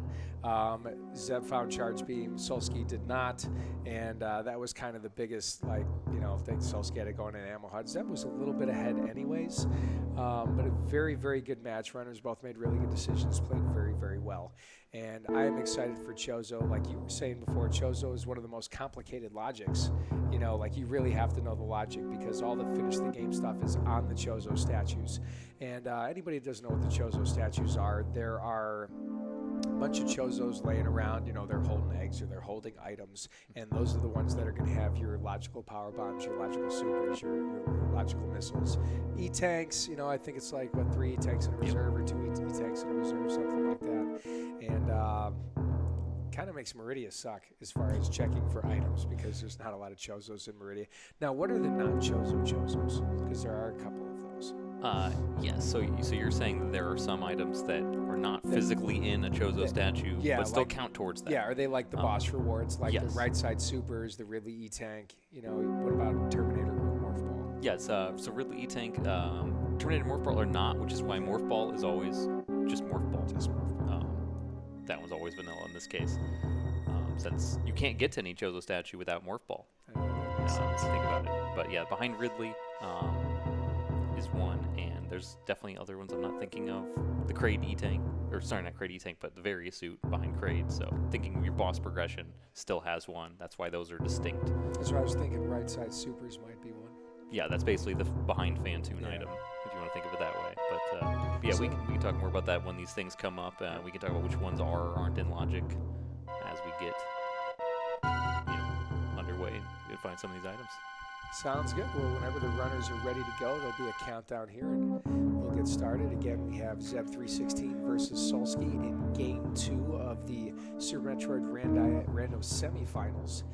And, Randi, plural for Rando. I don't know. It's been a long week already. It's been an exciting week, but I think, what I'm kind of wondering right now is when you get to the semifinals, especially somebody like Solski who plays A Link to the Past and is in, the other tournaments here, the kind of seed bleed you get from all the practice you put in the seeds.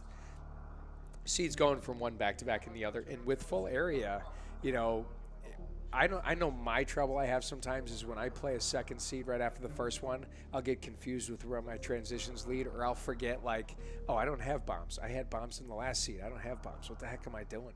You know, you ever have that Yeah. trouble when you run these Oh, seeds? absolutely. Yeah, the entrances is really the big one because your items you kind of have a feel for. At least for me, I kind of have a feel for what you have for your movement. But the entrances, it's like, oh, did I check that? You know, that green Brinstar portal. I thought I saw that somewhere. Was that the last seed? Who knows? And even if you have a tracker, when you play a lot, you kind of get into a rhythm where you just kind of go, go, go. And Yeah. anybody that did see the first race we had full countdown. So the amount of majors that were in an area was displayed on the HUD on the top left side. And so were the areas. That's not going to be the case here. Because it's just the Chozo statues. You know, we know where those are, but the other major items can be, what are they, just on the Chozo? Yeah. Yeah. Yeah. They can be anywhere. That's pretty cool. I think another interesting thing about Chozo is that there's no suitless Meridia that's hard required, I believe. Yeah. Funny that you think that's interesting instead of a bummer. Well, we still might see I it. was It so might come excited up. for suitless Meridia in the last one, and I didn't get it, even though we had almost the full kit. So now I'm going to kind of downplay it, you know, Yeah. and maybe it's more likely that it'll just kind of come. Because you can. I have actually won a Chozo race doing suitless Meridia that I technically didn't have to do, but the way the game worked, I sequence broke, and it just kind of worked out in my favor. So it is possible, but I think suitless is way less likely in a Chozo seed. Yeah, absolutely. Because there's so few Chozos, a lot of them are also in bad spots. You know, like they did move the gravity suit. You might think of as a major item. That one was moved to the Chozo statue right next to the gravity suit, or wasn't moved, but that's where the Chozo statue is, and it still takes just as long to get to as gravity. Actually, a little bit more. So that's a really bad one to check. Well, then you look at the Meridia Chozos, you have Shaq Tool, which nobody ever wants to go to Shaq Tool in a rando, like except maybe to execute him. You know, other than that, like what are your other Chozos? Space Jump is another Chozo. There's got to be one more in Meridia. Plasma. Plasma's Plasma's the other one. There's the Also other one. pretty far away. Also pretty far away. And if you're looking for gravity suit there, you've already beat Dragon, and you probably don't need it. Exactly. Now, I love getting bombs in a rando. Okay. Bombs allows you some access to items that are higher above, like you can get through Gauntlet because there's a Chozo in Gauntlet. So even though it's not going to be a suit because there's no suits in criteria, it's still worth checking Gauntlet for potentially a movement item. So I'm kind of interested to see right now if getting bombs, if we are going to see an early Gauntlet. I would. Even with no E-tanks, even though it in sucks. Chozo, I think that's much stronger of a play than, like, say, Major Minor or a full rando. We'll see what... There are 4 Chozos here in criteria, so there's quite a few. So the missiles and supers are... The alpha missiles there, first missiles, that item location is a Chozo. We've got the 230 missiles, Bomb Chorizo, and Gauntlet. We'll see if we get better movement at Bomb Chorizo or 230. And I imagine both runners are going to check the old Mother Brain as well. Yeah, because you still want your miners. You're still hoping for a power bomb pack, and Chozo seeds are known for being notorious for leaving out power bomb packs until like just very very crappy times.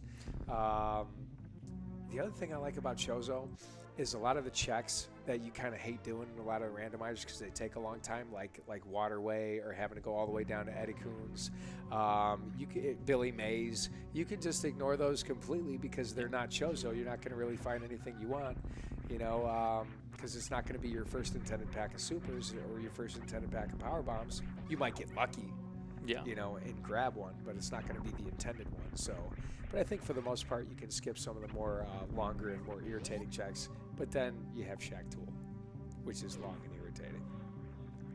But back to the race. We're going to see a 230 check by both of our runners. It's really smart. It's right here. You got your bombs. It's a Chozo statue. And they're hoping for something big. It's probably going to be a missile pack. And there it is. Let's go. So that of note, actually it almost had to be missile pack. There are a few other things, obviously with area randomizer, that could come up here, but it has to be something that opens progression. The missile pack that we have from our runners, actually Solski skipped the ceiling one, but got the supers nearby. Those are out of logic. The game says you don't have those. You need to be able to progress without those items. So getting to Bomb Torizo requires missiles or supers, so you get the missiles at 230 there, then you go to Bomb Torizo. That's what logically this seems to be suggesting. Would you say knowing a lot about standard intended vanilla game helps you out more in Chozo as far as what's in logic? Like, is it the ceiling not being in logic because you don't have high jump boots? Or well, they have bombs, so why wouldn't the ceiling be in logic? The ceiling is not a Chozo. But it's not an intended not a Chozo. because it's not a Chozo, so you're looking at Chozo. Yeah, as the logic. that's that makes so sense. it's not as much about understanding the vanilla intended game movement, but about just which items are Chozos, and then just putting on blinders to everything else. Obviously, you still want to check other things. It can be really helpful, but knowing... But as far as reading the seed, you're reading the seed from the Chozo Exactly. statues. Having that differentiation is really helpful, and that's what makes this such an interesting one, because you have basically two pieces of information in your head and the whole time. You have what items do I have, what advantage do I get from these versus my opponent, and also which ones are in logic. And now we have a route deviation right here. Zeb is not going for Gauntlet, which I know that, again, Zeb favors like high volume areas. He favors like checks that aren't very long. So Solski is definitely checking it right now. So if this is like a really good movement item like speed, or if it's like space jump or something like that, that could set Solski on a good movement advantage right off the bat. But if it's a power bomb pack, that's huge. That's massive. But then again, he could also get extremely burned by this play as well. So, and we got a lower Norfair transition right there from Zeb. So if we get a bad transition that Zeb can't go through on the left, then he's going to come back here anyways, and that might be exactly what Zeb's thinking anyways. If I don't have good transitions, I'll just go up and do Gauntlet if I have to. And we got Green Bryn.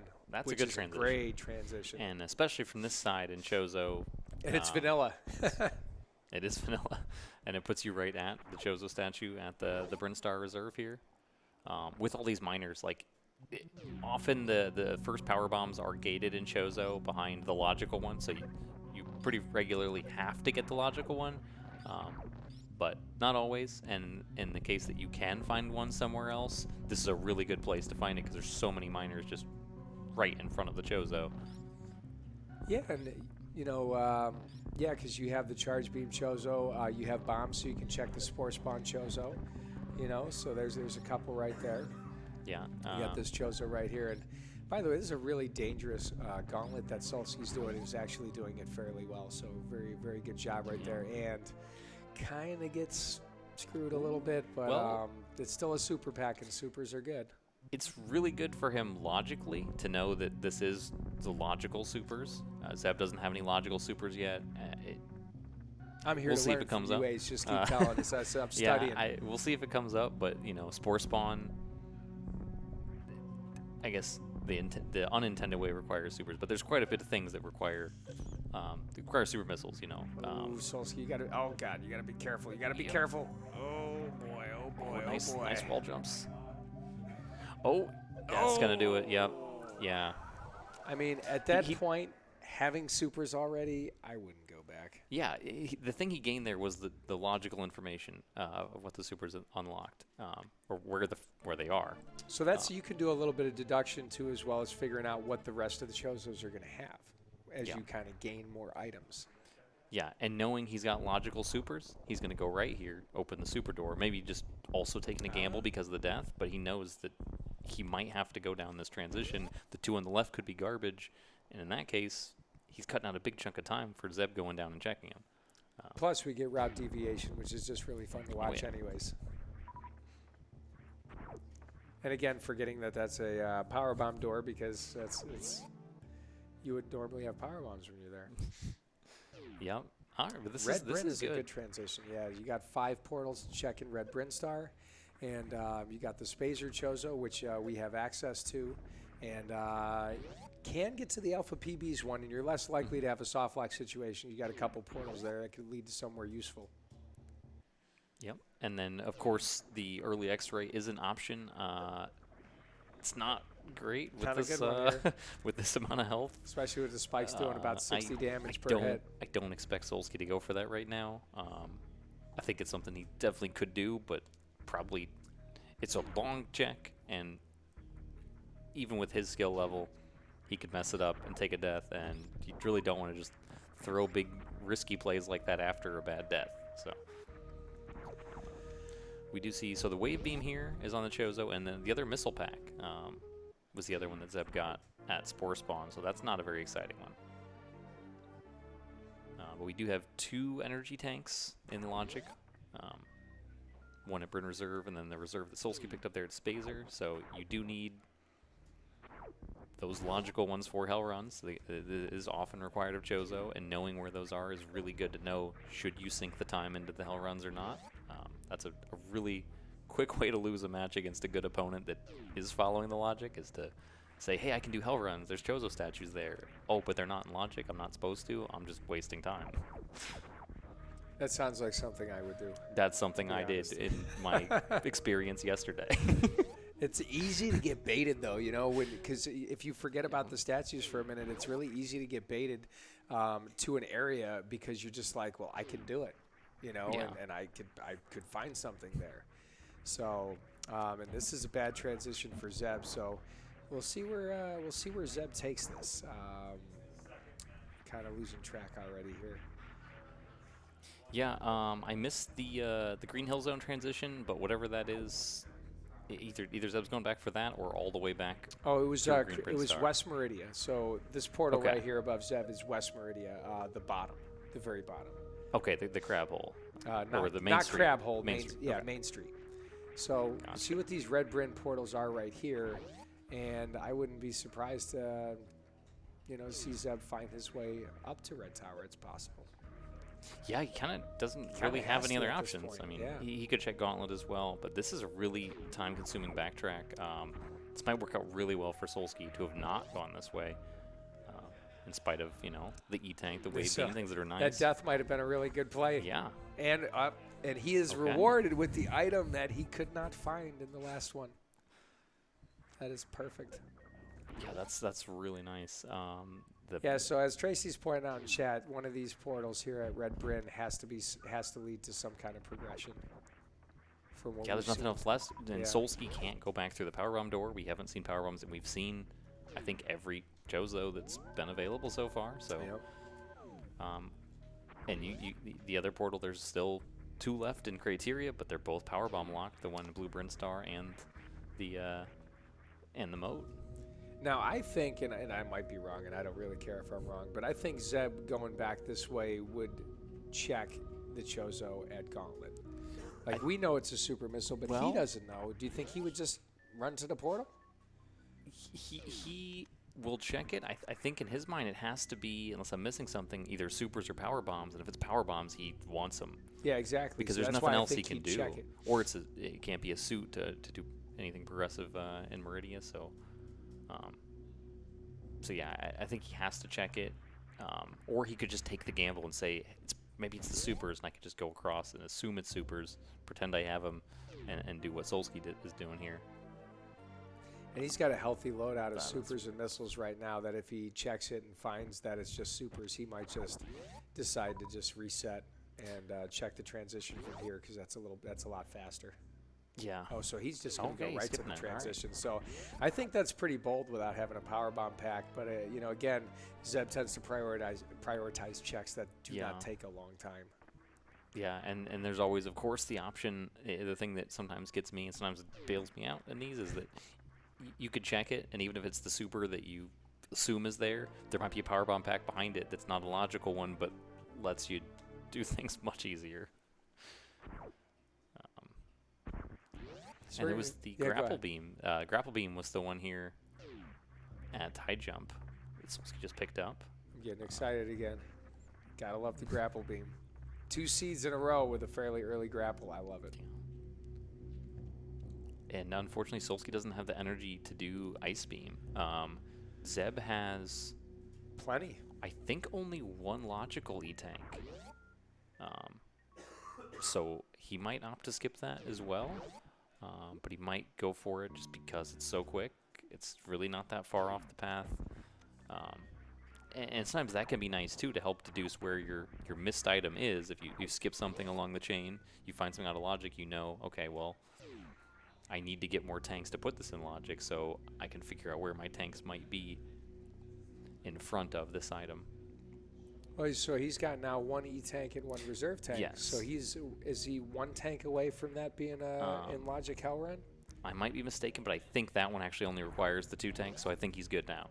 I think that is in Logic. And we have a Turian find right there, Okay. which is, I think knowing where Turian is early on is really good. You know, I get scared sometimes in these area seeds. Like, I've seen everything, and I have no idea where Turian is. It could be just an absolutely atrocious location. See a little bit of thinking, see where Solski opts to go here, resets.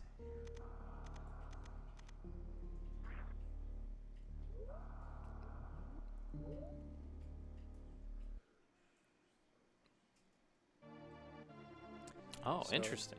Back to before he did all of that. Well, that's a really bold play. Reset that the grapple beam away.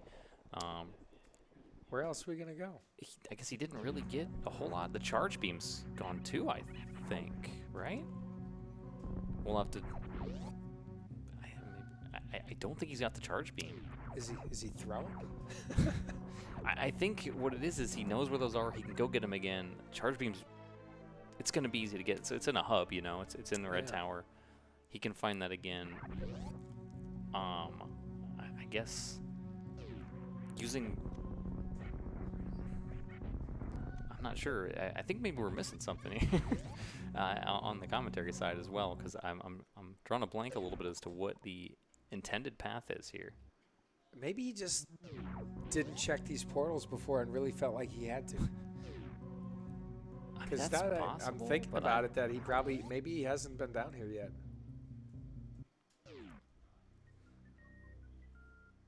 Yeah, that's certainly Did he possible. not? Oh, because he did not do Green Bryn. So he's going to have to do all this, go all the way back up and to do everything he just did. Yeah. So that's got to be the reason for the reset. Maybe he thinks it's faster, or that he'll find better stuff here, which we know he won't. Yeah, I mean, he'll get an E-tank or 2. I mean, that'll be helpful for sure, going back into Upper Norfair. It seems like such a big time sink. But then again, Solski's in the semifinals. Yeah, and I I'm think not. I think it has to be Ice Beam. I think that has to be our progression here. I think that's all we have left, and Ice Beam's going to be a suit. And not having the E-tank from Green Bryn made it so Solski couldn't get the Ice Beam, so this is forced by the seed.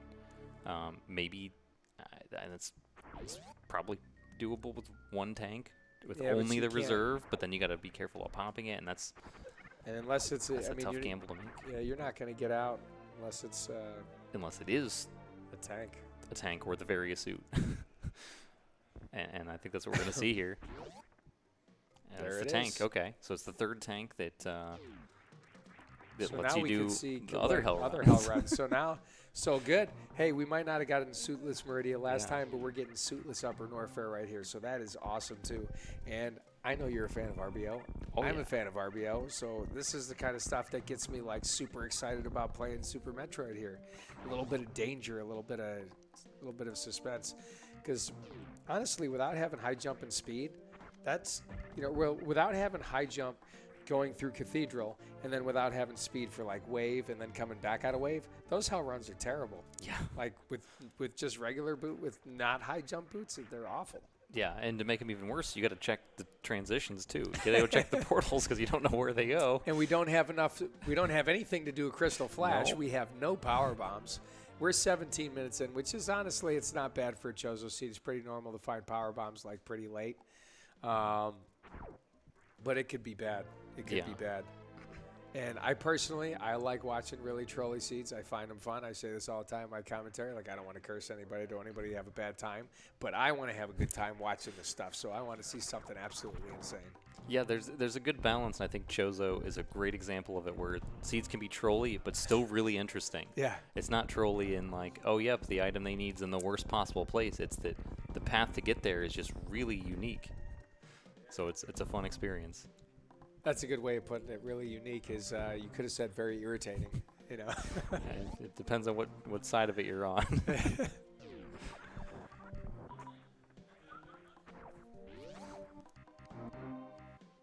Nice mock ball there from Zeb. Zeb, by the way, it is worth pointing out. Oh, that you don't want to get hit by that guy. It is worth pointing out that Zeb has been showing some really, really good movement throughout. And I feel like it was terrible to just, you don't want to get hit by that either. And I'm going to stop complimenting Zeb before he dies here, okay? Zeb's playing pretty bad. He's playing like Nevdi right now.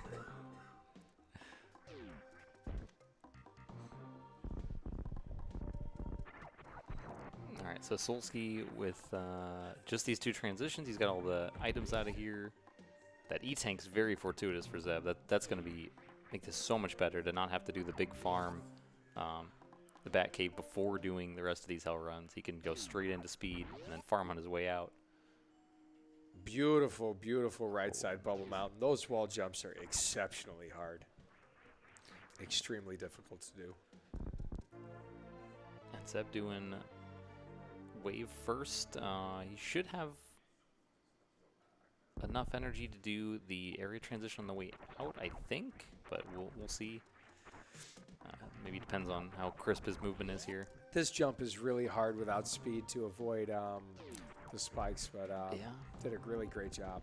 We could have seen some vanilla intended grapple strats. It's actually not, That is not true, a bad way yeah. to do it there. Yeah, exactly. I actually probably would have used the But grapple. Zeb doesn't even need it. All right, there's the other super pack. So we have seen both supers. There's only 2 logically available on the Chozos. And this is really helpful here without having speed or high jump boots to be able to do that wave gate just like that. So wave beam is really helpful, and Zeb can save a lot of energy that way. I don't think he has enough energy to check this transition because he has bombs. I don't think so either. So you're going to go see Bat Cave and then a speed check because it's a Chozo. We're going to skip the reserve area. There's absolutely no reason to go there. It's not a Chozo. Could get lucky with a power bomb pack, but you know, in the hell run situation, totally not worth it. But we'll probably farm enough health to check that transition, and if doesn't find anything that he likes there, we'll go down and probably check the Croc entrance or maybe Chronic Boost and then Croc. Yep, absolutely. He's got the grapple beam to you go got through the that Nutella refill over spiky acid there. room. So actually, I would check that first. I Yep. would check, you know, above wave, then I would check Chronic Boost, and then I would go check Croc. I think that's exactly the right play, and I think Zeb knows that too. Unless we're missing something else, I think that's what we'll see. Solski doing the real long backtrack out of Brinstar here with his logically required and probably just actually required E-tanks to make this, you know, feasible to do the hell runs. So same stuff. I mean, really, really smart play to skip Gauntlet for Zeb. It didn't have anything that he needed, and unfortunately, Solski, you know, did the same stuff just in an order that did not benefit him.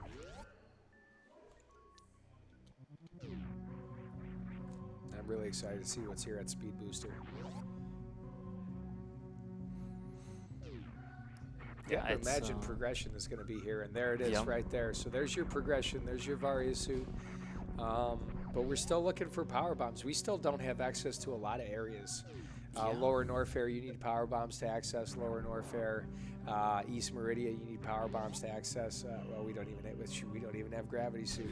Or high jump, and the rest to do suitless if they want to try and circumvent it. That's true.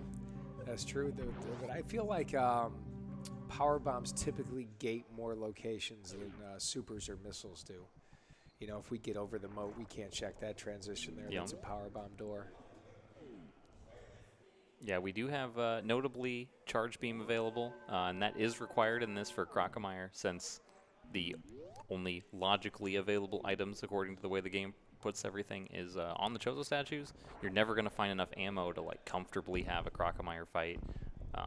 So the game according to the logic. According to the logic, yeah. And having done, you know, 5 missile, 5 super Crocomire fights, it's not fun. So I'm glad they programmed it that way.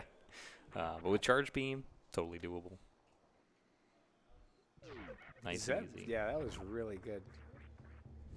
Probably worth checking that item for a hopeful, like, maybe I'll get a power bomb pack here. But this is definitely looking like it's going to be one of those trolley seeds where you're searching for power bombs for a good solid half hour plus. Yeah, we're running low on places it can be. We've seen so much. I mean, one of these transition might be wreck ship that kind of strings them along. We might find Croc. Well, back of wreck ship right here is. There's the back of wreck ship. You know, I think we saw Zeb found this transition a little bit earlier. This is This I don't think he can do this. I don't know if he can. I know it is possible. With just bombs? With just bombs or power bombs, you can. There are strats you can break kinda the like surface of the water, kind of like SpongeBob. exactly. Strats. Yeah, interesting. I don't think I would. I don't know them. I think. And he has no. Well, he's got bombs, so can get it into Fantoon, can get out of Fantoon, can check spooky missiles, but this jump, I don't. From this one, you have to take damage from the fish. Yeah. The fish can damage boost you up. There's a set of power bombs. Onto the ledge. It's not logical, but we got him. Okay, interesting. So that, yeah. What is it that favors the bold? I can't remember how that statement goes. Yeah. That. Fortune favors the bold. Thank you very much. I appreciate that. It was like on the tip of my tongue, and I just couldn't quite get it. Yes, that was a nice attempt from Solski. Sometimes these things happen where you get really unique situations, especially in like Chozo, where he probably thought like, oh, I can do this. Yeah, this is fine, and then just didn't realize how that one platform, because those jumps look like they're the same. Yeah. But they're just not quite. One's offset a little bit. And even if you do a crouch jump, it still doesn't give you enough to get a little ledge grab. It does on the first one that he did that jump on, and the second one's just enough further that you can't quite get it. So now I'm really curious as to where our actual logical powerbomb pack are. It has to be. Have we seen Lower Norfair that we can access from the back? Yeah, we saw Three Musketeers. Okay, so if you saw Three Musketeers, it could be, well, Fireflea's not a Chozo. Where's the Chozo down Ridley? There? Yeah, but you can't get to Ridley without power bombs going back. That's right. Yep. Yeah, that's a good point.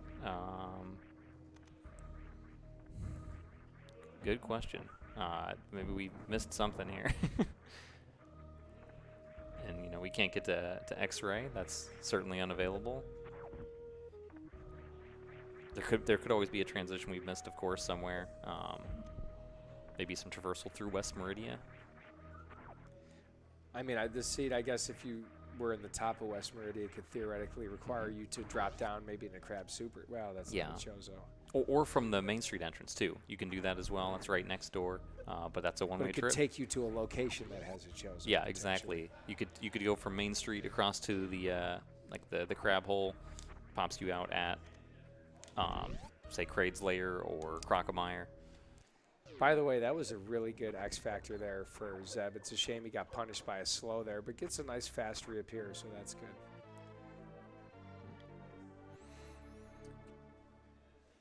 Solski picking up his charge beam again. Yep. He hated that he didn't get it last seat. He wanted to get it twice this time. Yeah.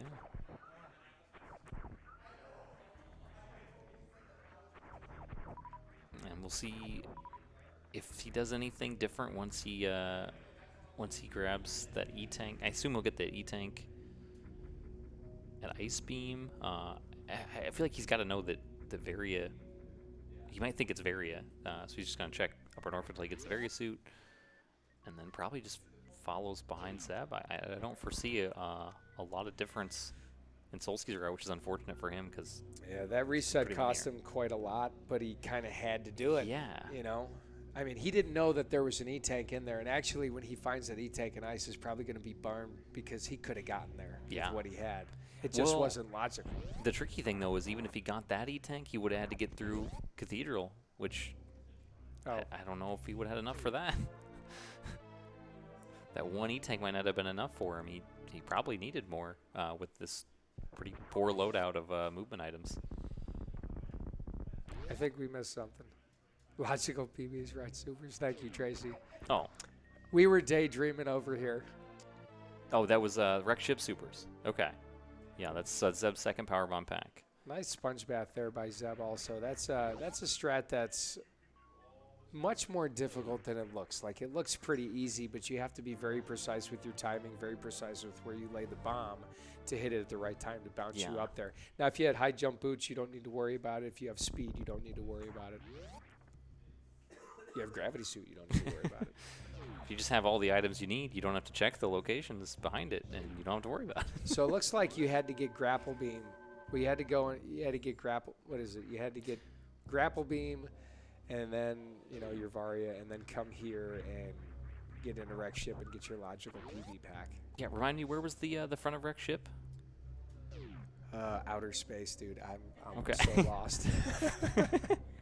It's been a lot of seasons this week. Yeah, it's We're it's gonna hard. see. That's We're why I gonna didn't see. notice Solski's either, so. gonna get there. I Yeah, promise. I he'll think get there. was it back of Bubble Mountain? No, it was Croc Escape, wasn't it? No. It might have I'll been. just rewatch the yeah, race later. I'll come back. We'll figure it out. Yeah. In the meantime, Solski picks up his logically required E-Tank here, and a very helpful E-Tank for doing the hell runs.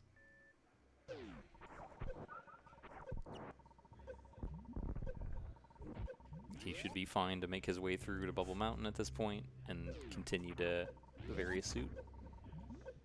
See, Zeb gets to skip another like garbage check. He doesn't need to check this location over here. Yeah. He already did Spiky Room of Death, right? Yep. Yeah, I remember seeing that. So that's a Chozo. So. It was the Spazer. Yeah, I wonder if Zeb is going to check to see if there's anything good speed locked over here. Doesn't look like he's going to do the check. He can't get the item anyways. And it's not a Chozo. It's Not, really oh, you're not. right. It's not a Chozo. I'm There's sorry. really not anything that valuable. Yeah, you're That's 100% all right. right.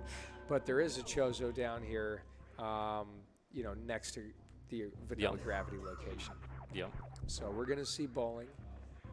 And, you know, Varia suit, so it protects quite a bit from this damage here. So Zeb's just going to jump across, take a few spike hits, go for a little ride.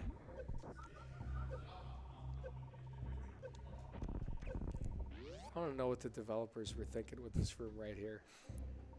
It's like we have this long alleyway. We're going to line Samus up just like this. She's in a ball. What else could this be called? Chozos are very athletic. Bowling, a very athletic sport. I mean, if you got to walk through spikes to get your ball down the lane. They bowl hard. Sounds pretty tough to me.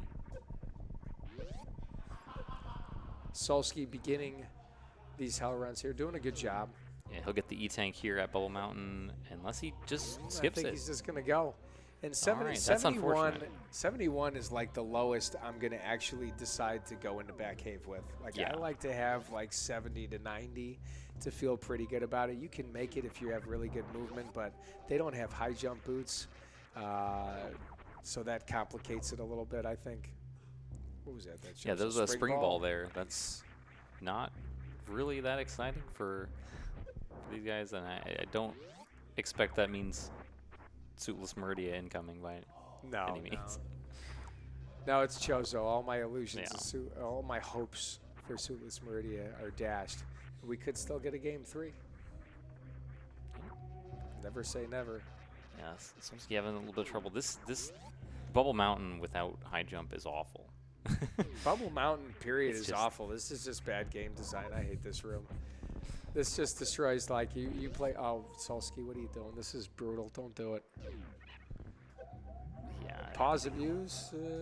Yeah. I'm I assuming think it the took save, lowest but- you can do that is like something like 53 or 55. Like you have to be really quick. You got to get right to the farm, and you have to pause abuse. I mean, he had a save right there. Yeah. No big deal. Save with 5 more energy than he made that attempt with. I would just opt to check the minor here. I'm really Yeah. surprised he's not, because if Yeah, it's he's power there, bombs, it he helps does. him. If it's Yeah. E-Tank, it helps him. If it's supers, it's probably good too. Like, that's a lot of things that could be here. And then, you know, shaking his head there obviously feels bad. He just took that death, completely avoidable. But now he's got what he needs to move through. I like this portal check from Zeb here. I always try to check this. So you got a one shot without high jump boots. You got a one shot to do it. Turns out to be a crappy, location, but it's good information. Yeah. So that's the back of East Meridia right there, which I don't know why. I always find like East Meridia is really hard to find in randos, so I always get excited when I see it because I'm like, all right, I'm going to be able to find Dragon. Not a big deal. I just need, the items I need to get there. I could not do this bomb jump with the sprite. No heckin' way. GG, Solski. Yeah, nicely done. He's got to be checking this for an out-of-logic power bomb. That's the only thing it guess. could be because it's not a Chozo, and this room is really terrible. There's Absolutely no reason. And honestly, the way his backtracking is and his luck, I sure hope he gets a PB pack here. Yeah, I guess. Come on, game. I know this is one of those situations where I'm sure Solski's feeling bad, and Ouch. I don't know what the winning play is if you're in his position here. You know, what if you're thinking? You can see how the seed's gone. You can see how linear it is. You can think, okay, Zeb probably checked the transitions on the left first because that's pretty standard from criteria, meaning he didn't do the trip to red Brinstar to red tower and then back to the left to green Brinstar and then back to red tower again after the reset. Like that's just, I mean, how do you come back from that? And I don't know if that's what's affecting Solski's decision-making here to check like Norfair Reserve for the minor, but that seems really unlikely to be a game changer. And here we have a bootless lava dive, and I really like this play from Zeb right here. With all these E-tanks, somebody like Zeb, like, okay, he's got it. That was really extremely well done. Very nice. Beautiful job right there. Now, Zeb has spring ball jump, but Zeb also has no issues going to lower Norfair here, even if he doesn't, because he's probably the best in the world at the worst room in the game wall jump without high jump boots. So Zeb's got, and he's got bombs. And he's got bombs. So he's got a lot of ways to get through worst room in the game. That lava dive, by the way, folks, is way harder than it looks. Like, I need more than 2 tanks to do it. I need like 4 or 5.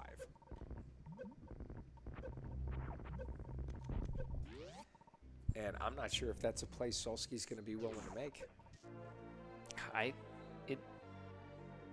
That sounds like the play that Solski would make in this case. Can he do it? I believe so.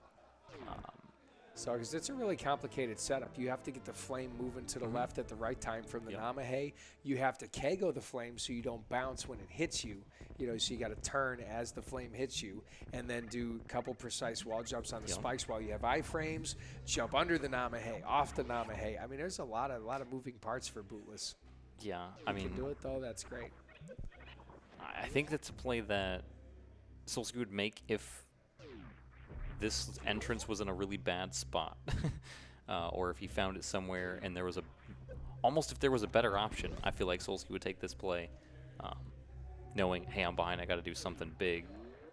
I don't know if he'll do it in this case. If he does, he's just going to be following Zeb, and it's not going to be a difference maker. It's not going to help him catch up. So hopefully we see Solski find another route around here. I'm not really seeing what else. The seed's been so linear. So, well, we could potentially find high jump boots, right? Because that would logically allow you to get through here. What's the logic requirement? Like, is high jump boots would be logical to get through high jump, right? or gravity suit. Or gravity suit. Or just go from the back of Lower Norfair. Find the back so Solski could potentially find the back of Lower Norfair. Yeah, although you can do that, but the reverse acid dive is not in logic. Not without gravity suit, because you don't have enough E-tanks. Right. Zeb is going for that wall jump here in worst room in the game. This is incredibly tough, without high jump boots especially. Yeah, this is the jump I was talking about, folks, and I've seen Zeb first try this so many times, it's ridiculous, but there are only a small handful of people in the world that are even capable of this jump. And the only reason I'm saying he's missing it right now is because he doesn't have his home set up. No, you looked away. I looked away. That's also what needed to happen. That's what makes the magic work. Yeah, that is something not to be understated, is how much different it is to play in this kind of experience. Not just the live in-person atmosphere, but you're playing on a different monitor, different desk. Like sometimes the room's cold, so your hands are cold. Like these rooms have been cold. They have been cold, yes. So all that plays a factor, and it makes everything harder, or just different enough that your timing is off by that one frame that it can't afford to be off by. What's Solski doing here, Mappa? This is really not good energy to do this. I mean, he's going to be fine, but...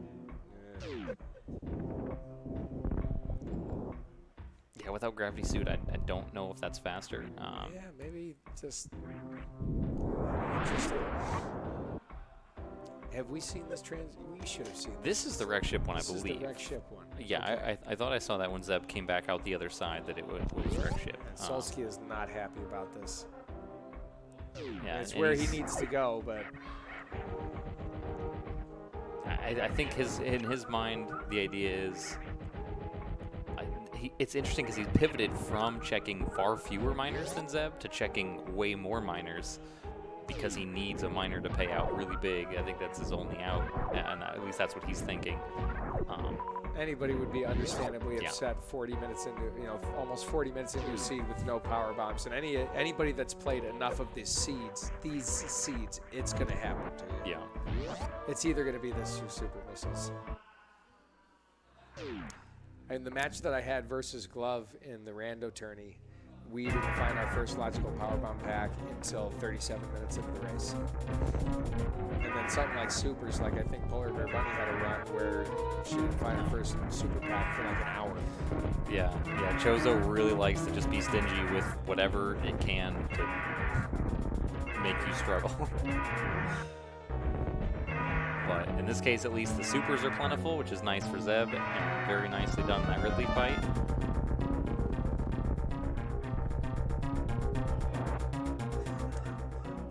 Yeah, I've watched Zeb play a lot of races, and he very rarely makes mistakes, and the ones he makes are generally small.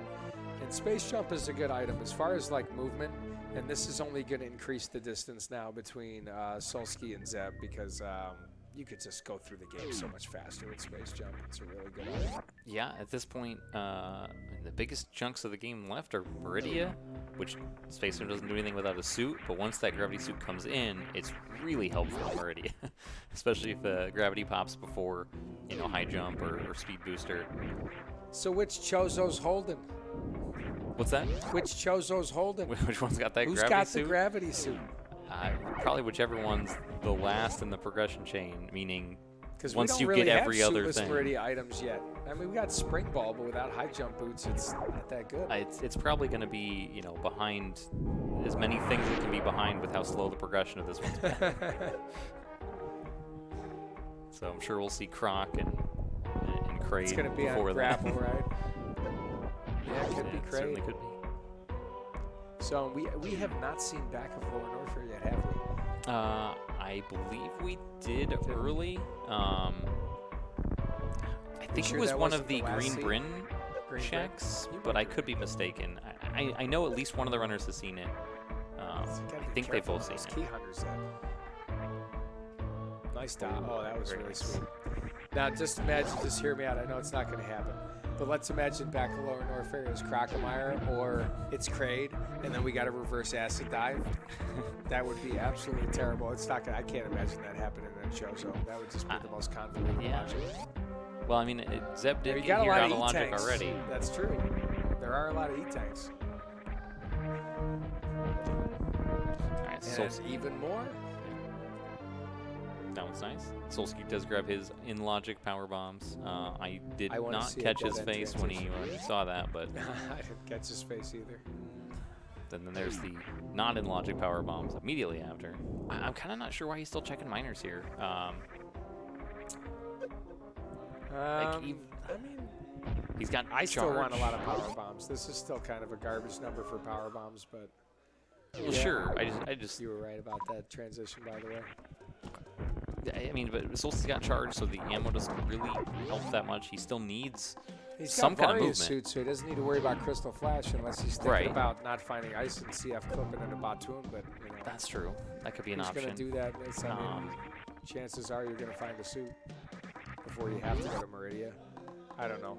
Honestly, I'd be so tilted right now after the run he's had. I wouldn't blame him for just, kind of forgetting some stuff. I love the movie, by the way, Reverse Pink Brinstar. It's one of my favorite movement sections of the game.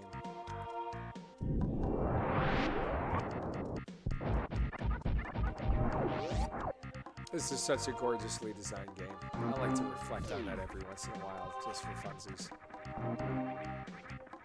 It really is. You know it's a great game when not only is it already fun to replay and just great, but there's so many different things you can do to make it even more fun, like randomizer like this. Yeah, exactly. It is. It's like, you know, why people like sports. You know, like why you know, like a basketball game or a baseball game. Not only do you like the sport, but every game is different. Yeah. So unlike the vanilla game, you know, which you know can have differences, but vanilla's vanilla. But you see something like this, it's a different game every time. I don't think I've ever run the same seed twice, and if I have, I don't think I would notice.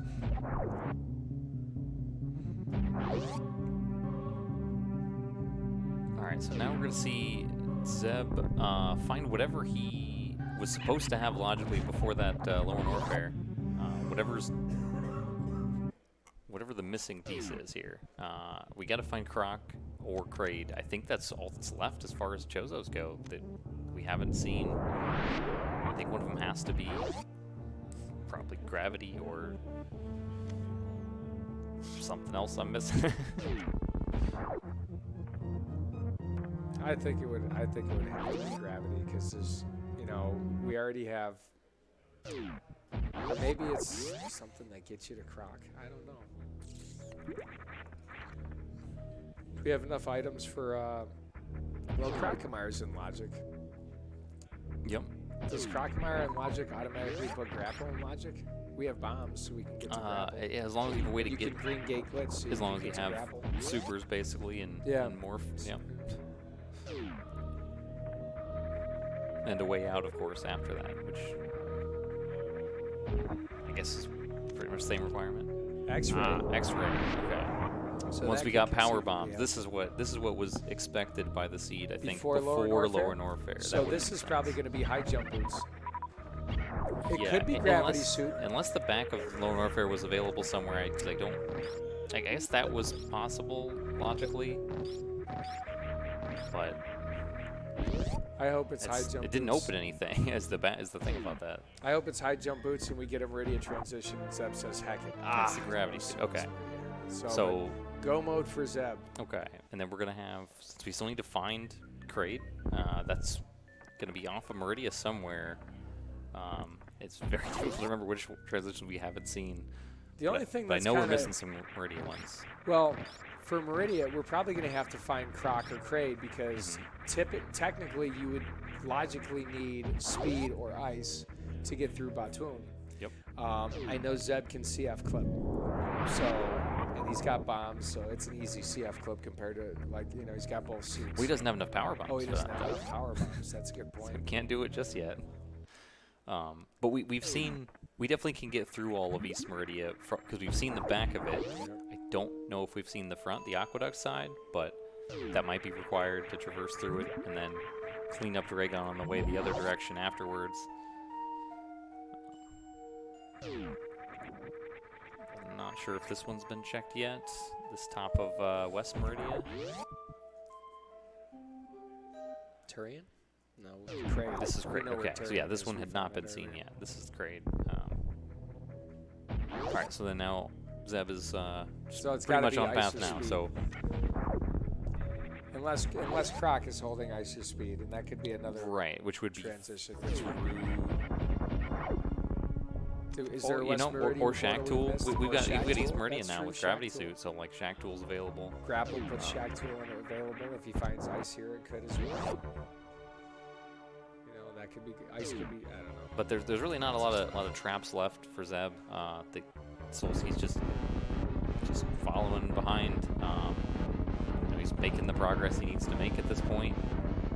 It's just not likely to be enough.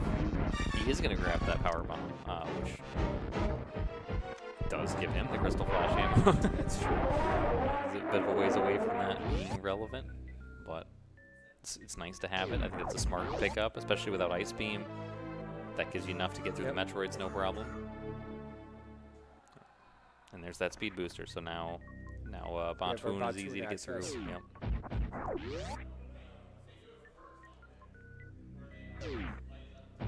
What about Batoon tank? That doesn't count as a Chozo. Nope, that one is It's not. not a Chozo, but I know there's a couple of Chozos.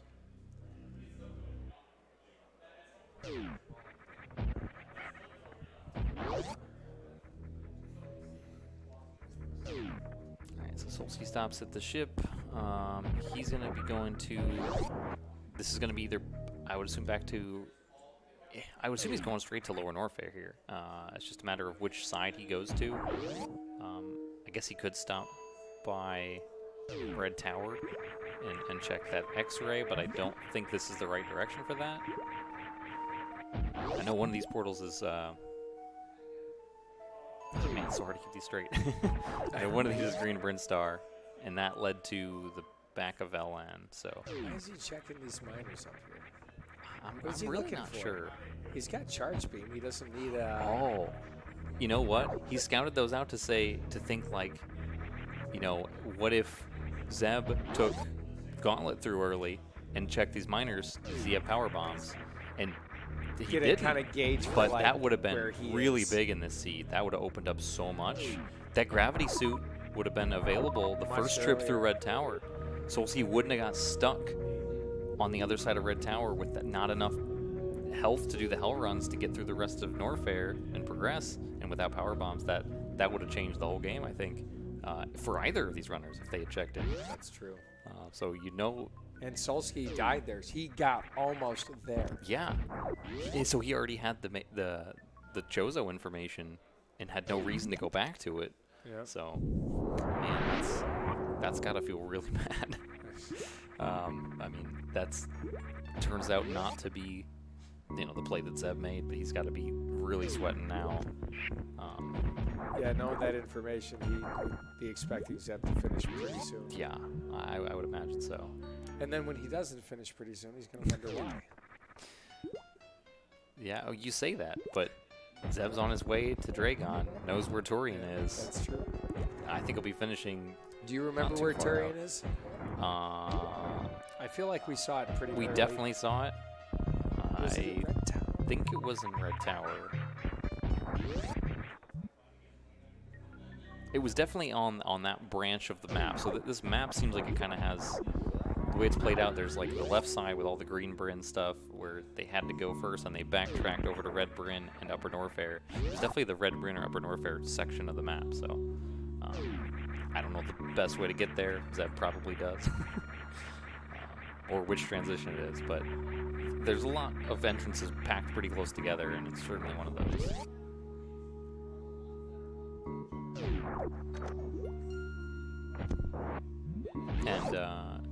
And this is a decent loadout for Lower Norfair, or sorry, for Turian when he gets there too. No ice beam, but actually only 10 power bombs is not ideal.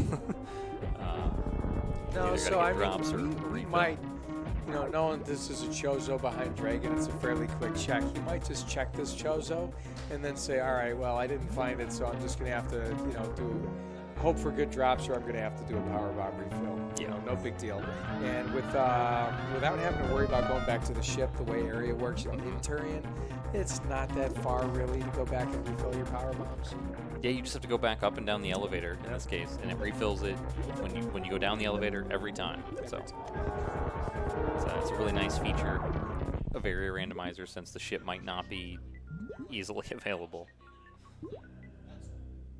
All right, so Solski is going to the back of Lower Norfair here, so this is what is logically expected, and honestly, I don't know how much slower this is than going through the front. I guess, you know, the front is where one of the Chozos is, but getting to Ridley, this is probably about the same speed. So Plasma is definitely going to shorten Zeb's Mother Brain fight, but it's not going to do a lick to help him in Turian. So we're looking at a likely power bomb refill scenario, because everything else is just really far to check.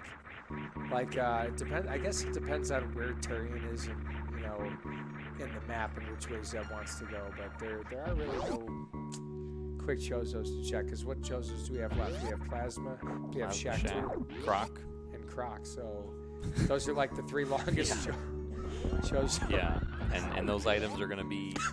There might be another one somewhere, but we've got Ice Beam, Screw Attack, High Jump Boots, Yep. and maybe an E-Tank. I don't know if we've seen the 4th So it's E-Tank. a big gamble. It's a big gamble Yeah. for sure to even bother looking for it. So Exactly. it would just be much quicker to offset the time about doing those checks. You just go to Turian, hope for some good drops, and if you don't get it, go refill. I would probably take out the first Metroid room, maybe the second, and then go refill. I'd refill on the first one. First one, because yeah. you're right there by the elevator. I mean, So you it's could 3 gamble power bombs. if you get a drop in the first one. But Maybe you have to- push on. That's but true, but you also have to be pretty good as far as knowing where to lay the power bombs. Make sure you're Yeah. hitting all 3 Metroids at the same time. Which certainly Zeb is. He Which actually he showed did. that off He in the showed last that game. in the He last used one, no 3 problem. power bombs in each of the 4 rooms in game 1.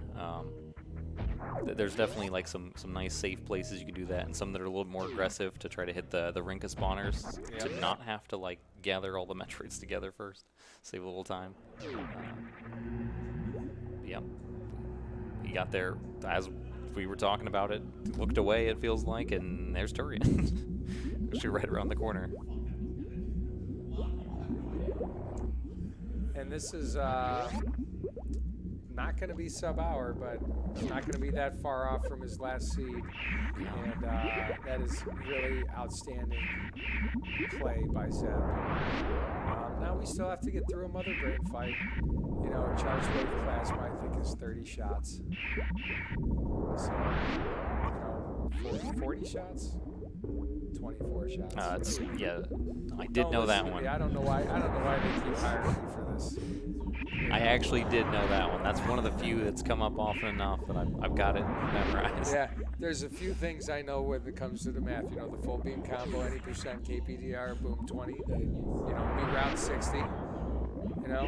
60 supers. I know a few things. So, see, for me, it's mostly that I know how much damage the enemies do to me, so I know when they're going to kill me. I just read the pink meter on the left and say, okay, look, I'm almost dead. That works too. So here we go. So Zeb did a few rooms. Gonna go fill up some power. But I think he was hoping for lucky drops, is what it looked like he was calling for. Yeah, he went all the way. He almost made it, just one shy. He went through 3 rooms. That's usually what happens, one shot. The last one. I didn't see where that drop. He must have got a drop somewhere, but I didn't see which room. If it was the first room, I think that's a really good strategy.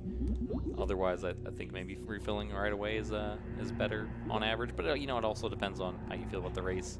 If you think Solski's right on your heels, you think, I can't afford it. The elevator's so slow. He might think he's on his heels. Yeah, because Zeb didn't check a lot of miners. There's a bunch that Solski checked that Zeb didn't. And he skipped Gauntlet. He could have kept that. He Could have been also sitting in the skipped back of his Gauntlet, mind the whole time. Like that could have been the power bomb pack. I think with the way that the rest of the progression went, that's probably really unlikely. That Zeb probably knows like that's a really low chance of that being the power bomb, but there's still a bunch of miners around, and there was one available. You might think that and be correct. I mean, if they had gotten that power bomb pack earlier, that would have cut the seed time significantly. Oh yeah. Especially, like you said, getting especially for having Solski. that X-ray check available. Yeah, Solski, that would have probably knocked 20 minutes off his time. Yeah, that reset would never have had to happen. And he might have gotten away with not ever checking Green Bryn, honestly. Solski could have skipped the entirety of it if he just not taking that Death of Gauntlet.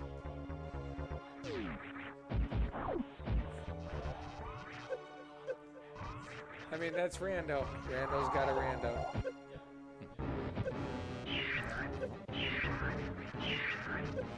Without high jump boots, Zeb not even attempting the baby skip here, just damaging down, getting grabbed right away. Especially with speed and no high jump, I don't know how that works. There are some people that can do it with nothing. Simo could do it. I'm sure he could. I know he knows the low ice one. Yeah, Tracy pointed out if that E-Tank there, he could have done that ice out run too. Oh yeah, that's true. If there was an E-Tank there at the back of Gauntlet.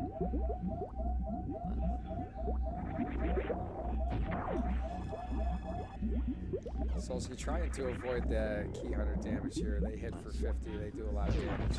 Actually, without gravity suit, yeah, it's 100 with Is it 100 without gravity? Without gravity, yeah. It's because it goes 50, 100, 200. Yeah, so 200 without, yeah. 200 no suit. Yeah, so that's all right. So you really want to try to save health to do this. So Well, he's gonna see. He's gonna see doing the opposite to Crystal. Yeah. Yeah, it looked like he was trying to conserve health on that side. This is going to be tight still. Without, this is going to be, I mean, oh, no, he's fine. 6 is what you need logically to do this. Okay. 6 with Varia. That does not help, but he's still got plenty of cushion. He's going to be fine. Well, he's also still got to go, like, a lot of people here would just go up top instead of going through fast pillars again. But he's still got to, like, now he's a little bit in trouble. It's a little monk after a couple pirate hits. He still gets stuck in the lava here. Oh, he's only got one. Oh, yeah. I would have went around the top side. I think it's safer. I think this is bad. Yeah, he's got a reserve left still. We don't know how much. Don't know how much is in it, but I think he's going to take the death. Because the lava's going to go all the way up. Yep. I don't know if going back this way is. Maybe he's going to try to go through Coliseum again. It's going to be slow, but he can take out the pirates. He's got supers. He can go up the top. This is certainly safer. I think that's a smart play. Meantime, we watched Solski narrowly escape death there. Miss Zeb's Mother Brain 1 or 2. That was nice and quick.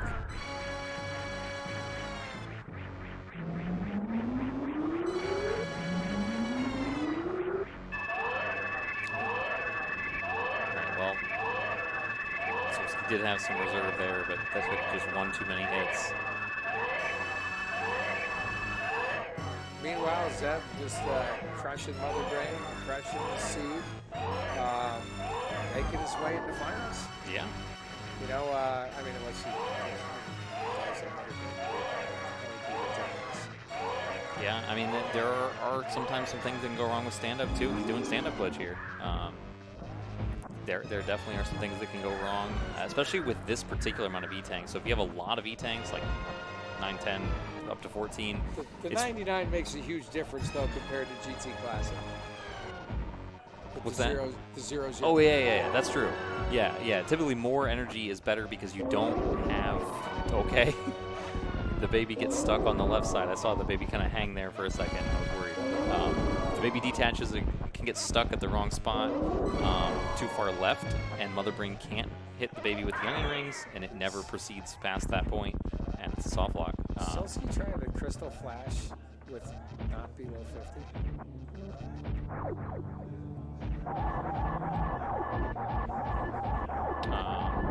Not really sure what the plan is here. But he's definitely taking the Crystal Flash. But yeah, stand up is free.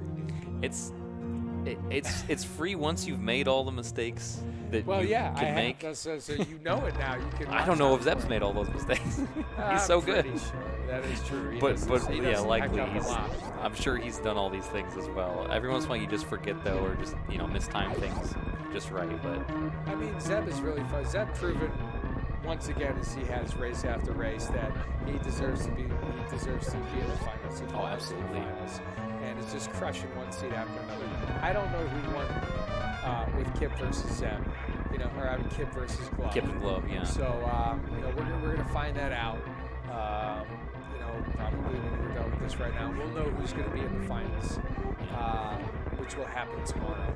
Yep. So don't know what time it's going to happen tomorrow, but it is not. Any of these runners are incredible to watch and amazing at this game. So totally worth watching. Absolutely. I believe there is going to be a bronze match as well for the other two, for those that aren't winning tonight. It should also be, again, another great race. So bronze match, that would be Solski, and then the winner of, or the loser of Kip versus Glove. That's correct.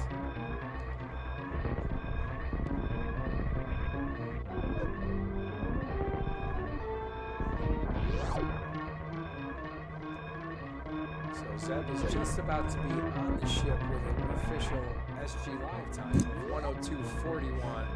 Very nice. GG Zeb. GG Very, Zeb. very well played.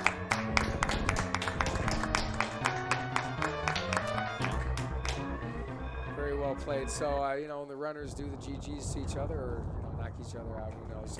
They're going to come on down here for an interview. Hopefully we'll get an interview from both of our racers. Those were 2 exciting seasons. The first one I felt was a little bit more linear, a little bit more kind of, or maybe it was just the way that Zeb played it, that it just was like a jet seed. And this one was a little more convoluted and a little crazier. Yeah, it's interesting to say you say the first one's more linear because it was more straightforward, like getting from the beginning to the end, but there was also way more options that could happen. The second one was linear. You had to do all the right things in all the right orders. You just had to go, all around everywhere to make it happen. I'm going to figure this stuff out. We just need to do more comms together. You teach me this.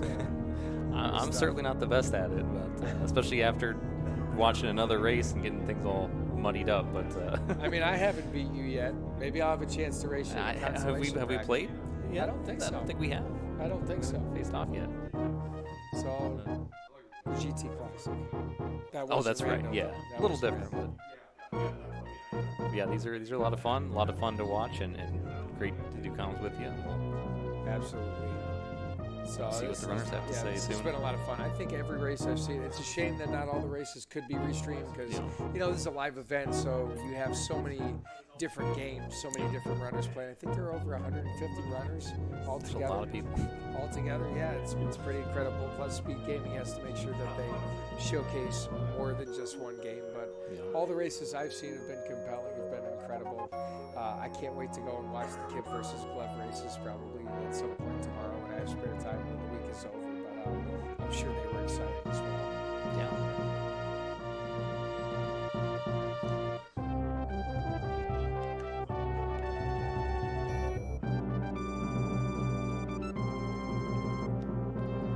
Oh, hi. This is what I look like in person. I know nobody cares.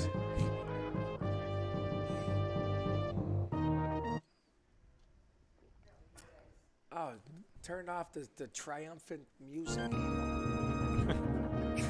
mean, we probably should lower it a little bit so we can hear the interviews, but that's cool. Yeah.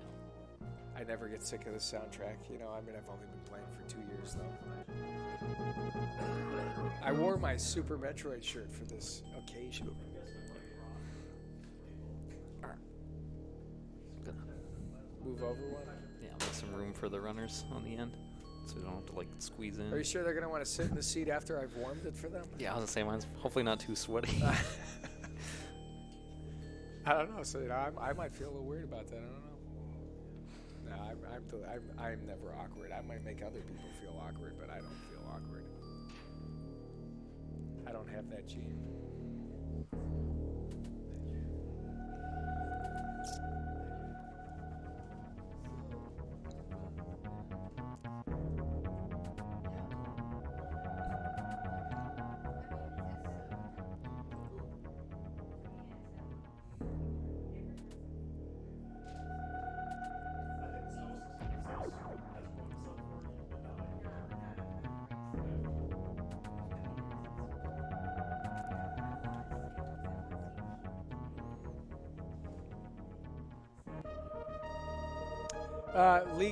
Kip crushed me with a 43.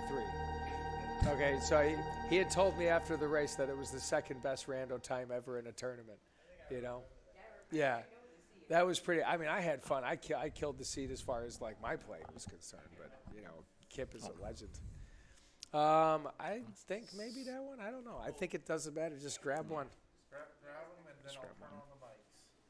I guess if you're both doing it, you both need one. But yeah. Yeah, let's not take this. Let's not break this TV. It looks expensive. Well, Zeb, while we're waiting for Solski to make his way, he'll probably be here as quick as he made it here for the race, right? Yeah. Sorry, I meant to put a cap on the end of it, and I just didn't have the emote I could just wave it around. So, but no, it was really good. Zeb, you played incredibly well. We talked a little bit about the first seed in between first and the second match, but if you want to talk to the audience, kind of how you felt about the seeds, and was Solski trolling me? He dropped his bag. I think he might be back. Yeah, he'll probably be back. But yeah, that first seed, I felt like I routed it really well. I didn't feel like I played it particularly well, like in terms of my gameplay. But like, I felt like my routing was good enough that would just be able to carry me enough to win. Whereas the second seed, I felt like my routing was a bit worse, but my gameplay was a lot better. I felt like I played that one really well, but I could have done a couple of different routing things that would have made it a little bit faster. Although, honestly, looking back on it, probably not like too much faster. The first one I was wondering about is, did you feel going into Turian, like sub 50 entering Turian, did you feel like really confident, like you were probably ahead? Or were there any moments in there where you felt like, I got to really nail this like speed Zeb skip because I feel like Solski's probably right on my tail? I felt okay. I felt like I was probably ahead, but I felt like there was like a kind of a window where maybe the top of Wreck Ship, in addition to Plasma, had like ice or something, and then that Solski would get those plus charge and have like a huge beam advantage on me for like the entire game, and then be able to kind of ride that, especially with my missed speed Zeb skip to victory, kind of. But Yeah, we did see that look of like kind of bummed out when you saw charge beam so Yeah. close after skipping Plasma altogether. Like, dang. Yeah, once I skipped Plasma and got charge beam, like charge beam's still good, but it was like, I know I'm not gonna get Plasma probably. Like I was considering even going back for Plasma at some point. But you had a And- lot of ammo, and you ended up. Yeah, I bumping had a into lot of Wave ammo. anyways. But yeah, like if I hadn't have run into any other beams, then I would have been in trouble still, like because I wasn't looking for ammo anymore after getting charged, kind of a thing. So Welcome in, Solski. GG's. Thank you. GG. I don't know if it was GG's, but it was something. They certainly were both interesting races. The first one was nice. You guys definitely had different routing, and both. I think in both cases your routing looked really good. How did you feel about the seed, Solski? Which one, first or second one? We'll start with the first one. First one was great. Played well, just couldn't find charge. Second one, Yeah. missing that powerbomb pack really hurt. Yeah. Right? So that was interesting. Zeb, what was your thought process on the lack of the gauntlet check? Did you? So I was pretty sure it was a super missile because logically, so once I finished all of Green Brinstar and I saw that there were no Chozo supers, I was almost positive that the Chozo item would be a super at Gauntlet. There was a small chance it was a power bomb, and that instead it would want you to go down to meme route and follow that portal, because that would give you access to that portal instead. But it's really hard for like power bombs to open enough stuff. Like it would have to probably lead to like the top of Red Tower or like a Red Tower, and then supers would have to be at like alpha power bombs or something like that. So there was a chance that it would have been there, but once I saw there was like at alpha power bombs it wasn't a super, I was pretty confident. I don't know like exactly what would have needed to like take place for it to still be a power bomb. Okay. They were probably like heading to Wreck Ship through meme route, but yeah, I was pretty confident it was going to be a super, which is why I didn't check it. Nice. Solski, obviously you checked that later. You showed us the power bomb in the back. That really could have changed. I mean, for both of you, that would have changed Okay, so so there much. was a power bomb in the Yeah, back. the Wow. one of the miners Yeah, in the and back. logic power bomb as well. Yeah, like I told Zeb, is first thing that came to mind was like I got a grapple. I was like, oh, I can do X-ray. No, I can't because I'm power bomb locked out of that door, and that's why I had to reset like earlier, right? Just didn't have enough E-tanks, and it would have changed the dynamic of the sea for sure. Yeah, I really wanted to go for the early X-ray too, but no early power bombs, Yeah. so couldn't do it. Chat, dying sucks in video games. Okay, Yeah. just if I could teach you guys one thing today, if you learned anything from my play, it's just don't die. All right, and like let's just do so much better. All right, guys, don't die. There you go. That's So it. specifically on that one, because Gauntlet's such a long check, Oh, yeah. knowing that it was supers there and you already had supers, it's kind of like, heck this. There's no point in going back and checking it. So I didn't even have game audio. I had that white noise. So I didn't even hear the beeping. I just noticed it was at 6, like at the last second. I was like, oh no. So I kind of overplayed it. Like, when it gets in your head and you like overthink things, I was like, I can't hit the spike. And that's where I got into that position where I was just too low to the ground and got the acid. So, it would have been great, but you know, it is what it is. Yeah, I'm curious what kind of a time you would have ended up with if you had gotten those power bombs. I think that would have been a much more interesting race at least. So Once he got grapple, he probably would have gone straight to X-ray and Well, then back. got the gravity Yeah. suit like way earlier. Like And then you have charge, Yeah. grav. It I just think would have pushed Varia later, I think. But maybe. who knows how much later. Yeah. Yeah.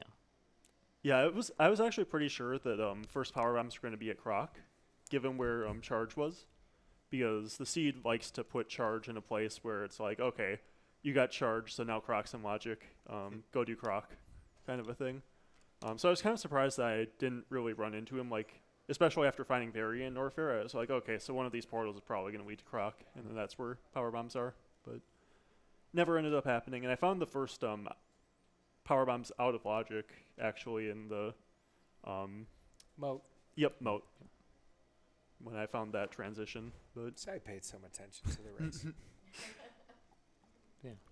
yeah, I felt like, so I actually forgot about X-ray for a moment after doing wreck ship. So I was all like, okay, so where is the progression? It has to be Lore and Warfare. So I decided to go through the front because I wanted to do screw attack. I didn't want to abandon that, and I figured that would be easier to do going through the front than going through the back. So I did through the front and then to Ridley. And then, like, as I was fighting Ridley, I remembered, oh yeah, like, there's X-ray too. And also, I was actually thinking, there was a good chance there was nothing at X-ray too, and the seed intended you to go down to the crab hole to find something there. And I was thinking maybe there's, like, high jump, for example, at X-ray, and then there's ice, or, like, maybe there's, like, ice at X-ray, and then there's high jump down there at the crab hole, and then the seed intends you to, like, freeze the fish out, or freeze the crab out, and then use that high jump to go to the other portal to get your gravity by doing Suitless Meridia. You But just got really excited talking about that. Like you almost Yeah, hoped that I was hoping that would was gonna happen. happen. because I last vocationed X-ray, like, basically, and I was all like, oh man, that would, like, kind of, like, make up for that. Like, I was a little worried when I, like, found gravity at X-ray. I was like, oh, there's, like, a chance that I lose this one now. So There was, by the way, that was an extremely well executed bootless lava dive. thank you. Like, Well, very thank you. well done. I appreciate it. Solski, you did a great job too. Man. Oh, you did. You really showed off that death animation. For everybody sure on the- did. on the curve is right. Sure did. It was nice to see the crystal flash with the buff Kirby's right, though. I hadn't seen that one Yeah. yet. That was pretty neat. That I'll was have like to watch that that was one like the back. highlight of that show for you, huh? No, I just enjoy watching Super Metroid. No, thank you so much for running, and it was really great, really great to watch, really great to commentate. So I am a little sad there's no Game 3. I don't think we've had any boss rando yet, but At least on stream. yeah. We've had at least one race. Oh, that's right. Yeah, you and Ace. Or, wait, no, no, you Glove and, and you I. and Glove. Glove and I You had and that, Glove yes. had that. Is anybody getting any sleep this weekend? Because my brain has stopped working. Not enough.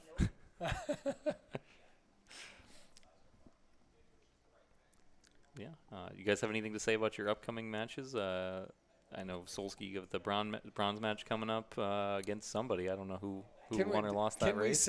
Can we say? All right. So Okay. so it looks like Kip and Glove had their race, and Kip won. So Kip will be in the finals with Zeb, and Glove will be facing Solski in the bronze match. And I think those are two very, very well matched races, and I cannot wait to watch. And with Congratulations my- on third. Yeah, congrats. with my voice, I don't think I'm going to do any commentary, so I think I'm just going to cheer from the stands. So I wish you both the best of luck in those races, and I'm going to be watching with great excitement. Yeah. Good luck against Father Time over there, right? Yeah. Don't I'll say need that. it, I'm but- older than Kip, and you're making me feel extra old now. Yeah, should be fun. It's always fun to race against, like, other really, really good rando players. And Kip is one of those really good rando players. I've struggled against him in tournaments in the past, but hopefully I can put that behind me and take some games off him. So Does it make it more special or more exciting that this year it gets to happen live, like in front of Yeah, like for a sure. live audience and an online audience?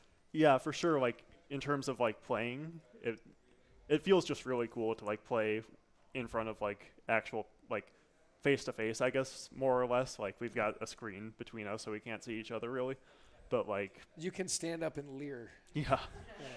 But yeah, it makes it really cool. Like, and this whole event is just like really cool. Getting to spend time with people who are like into this super niche hobby. Like, be able to like talk really like deep strategy about these kinds of things with people like where you basically never like get to do that in person in real life. And so. you know they're paying attention too, because they're just getting into it just the same with the same intensity and fervor.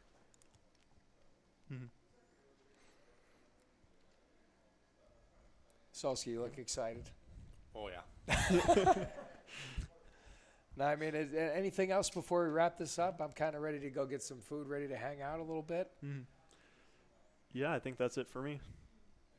Yeah, sounds good. Well, thank you for putting on a really good show. Ace, it was great to do back-to-back races absolutely. with you. I was really excited about it. And thank you, everybody, for bearing with my voice. You want to send us off, Ace? Yeah, You sure. started us. You might as well send us off. Sure. Yeah. Thanks again, guys, for comms, for the great races, and thanks everybody for watching. Have a great night. Night chat.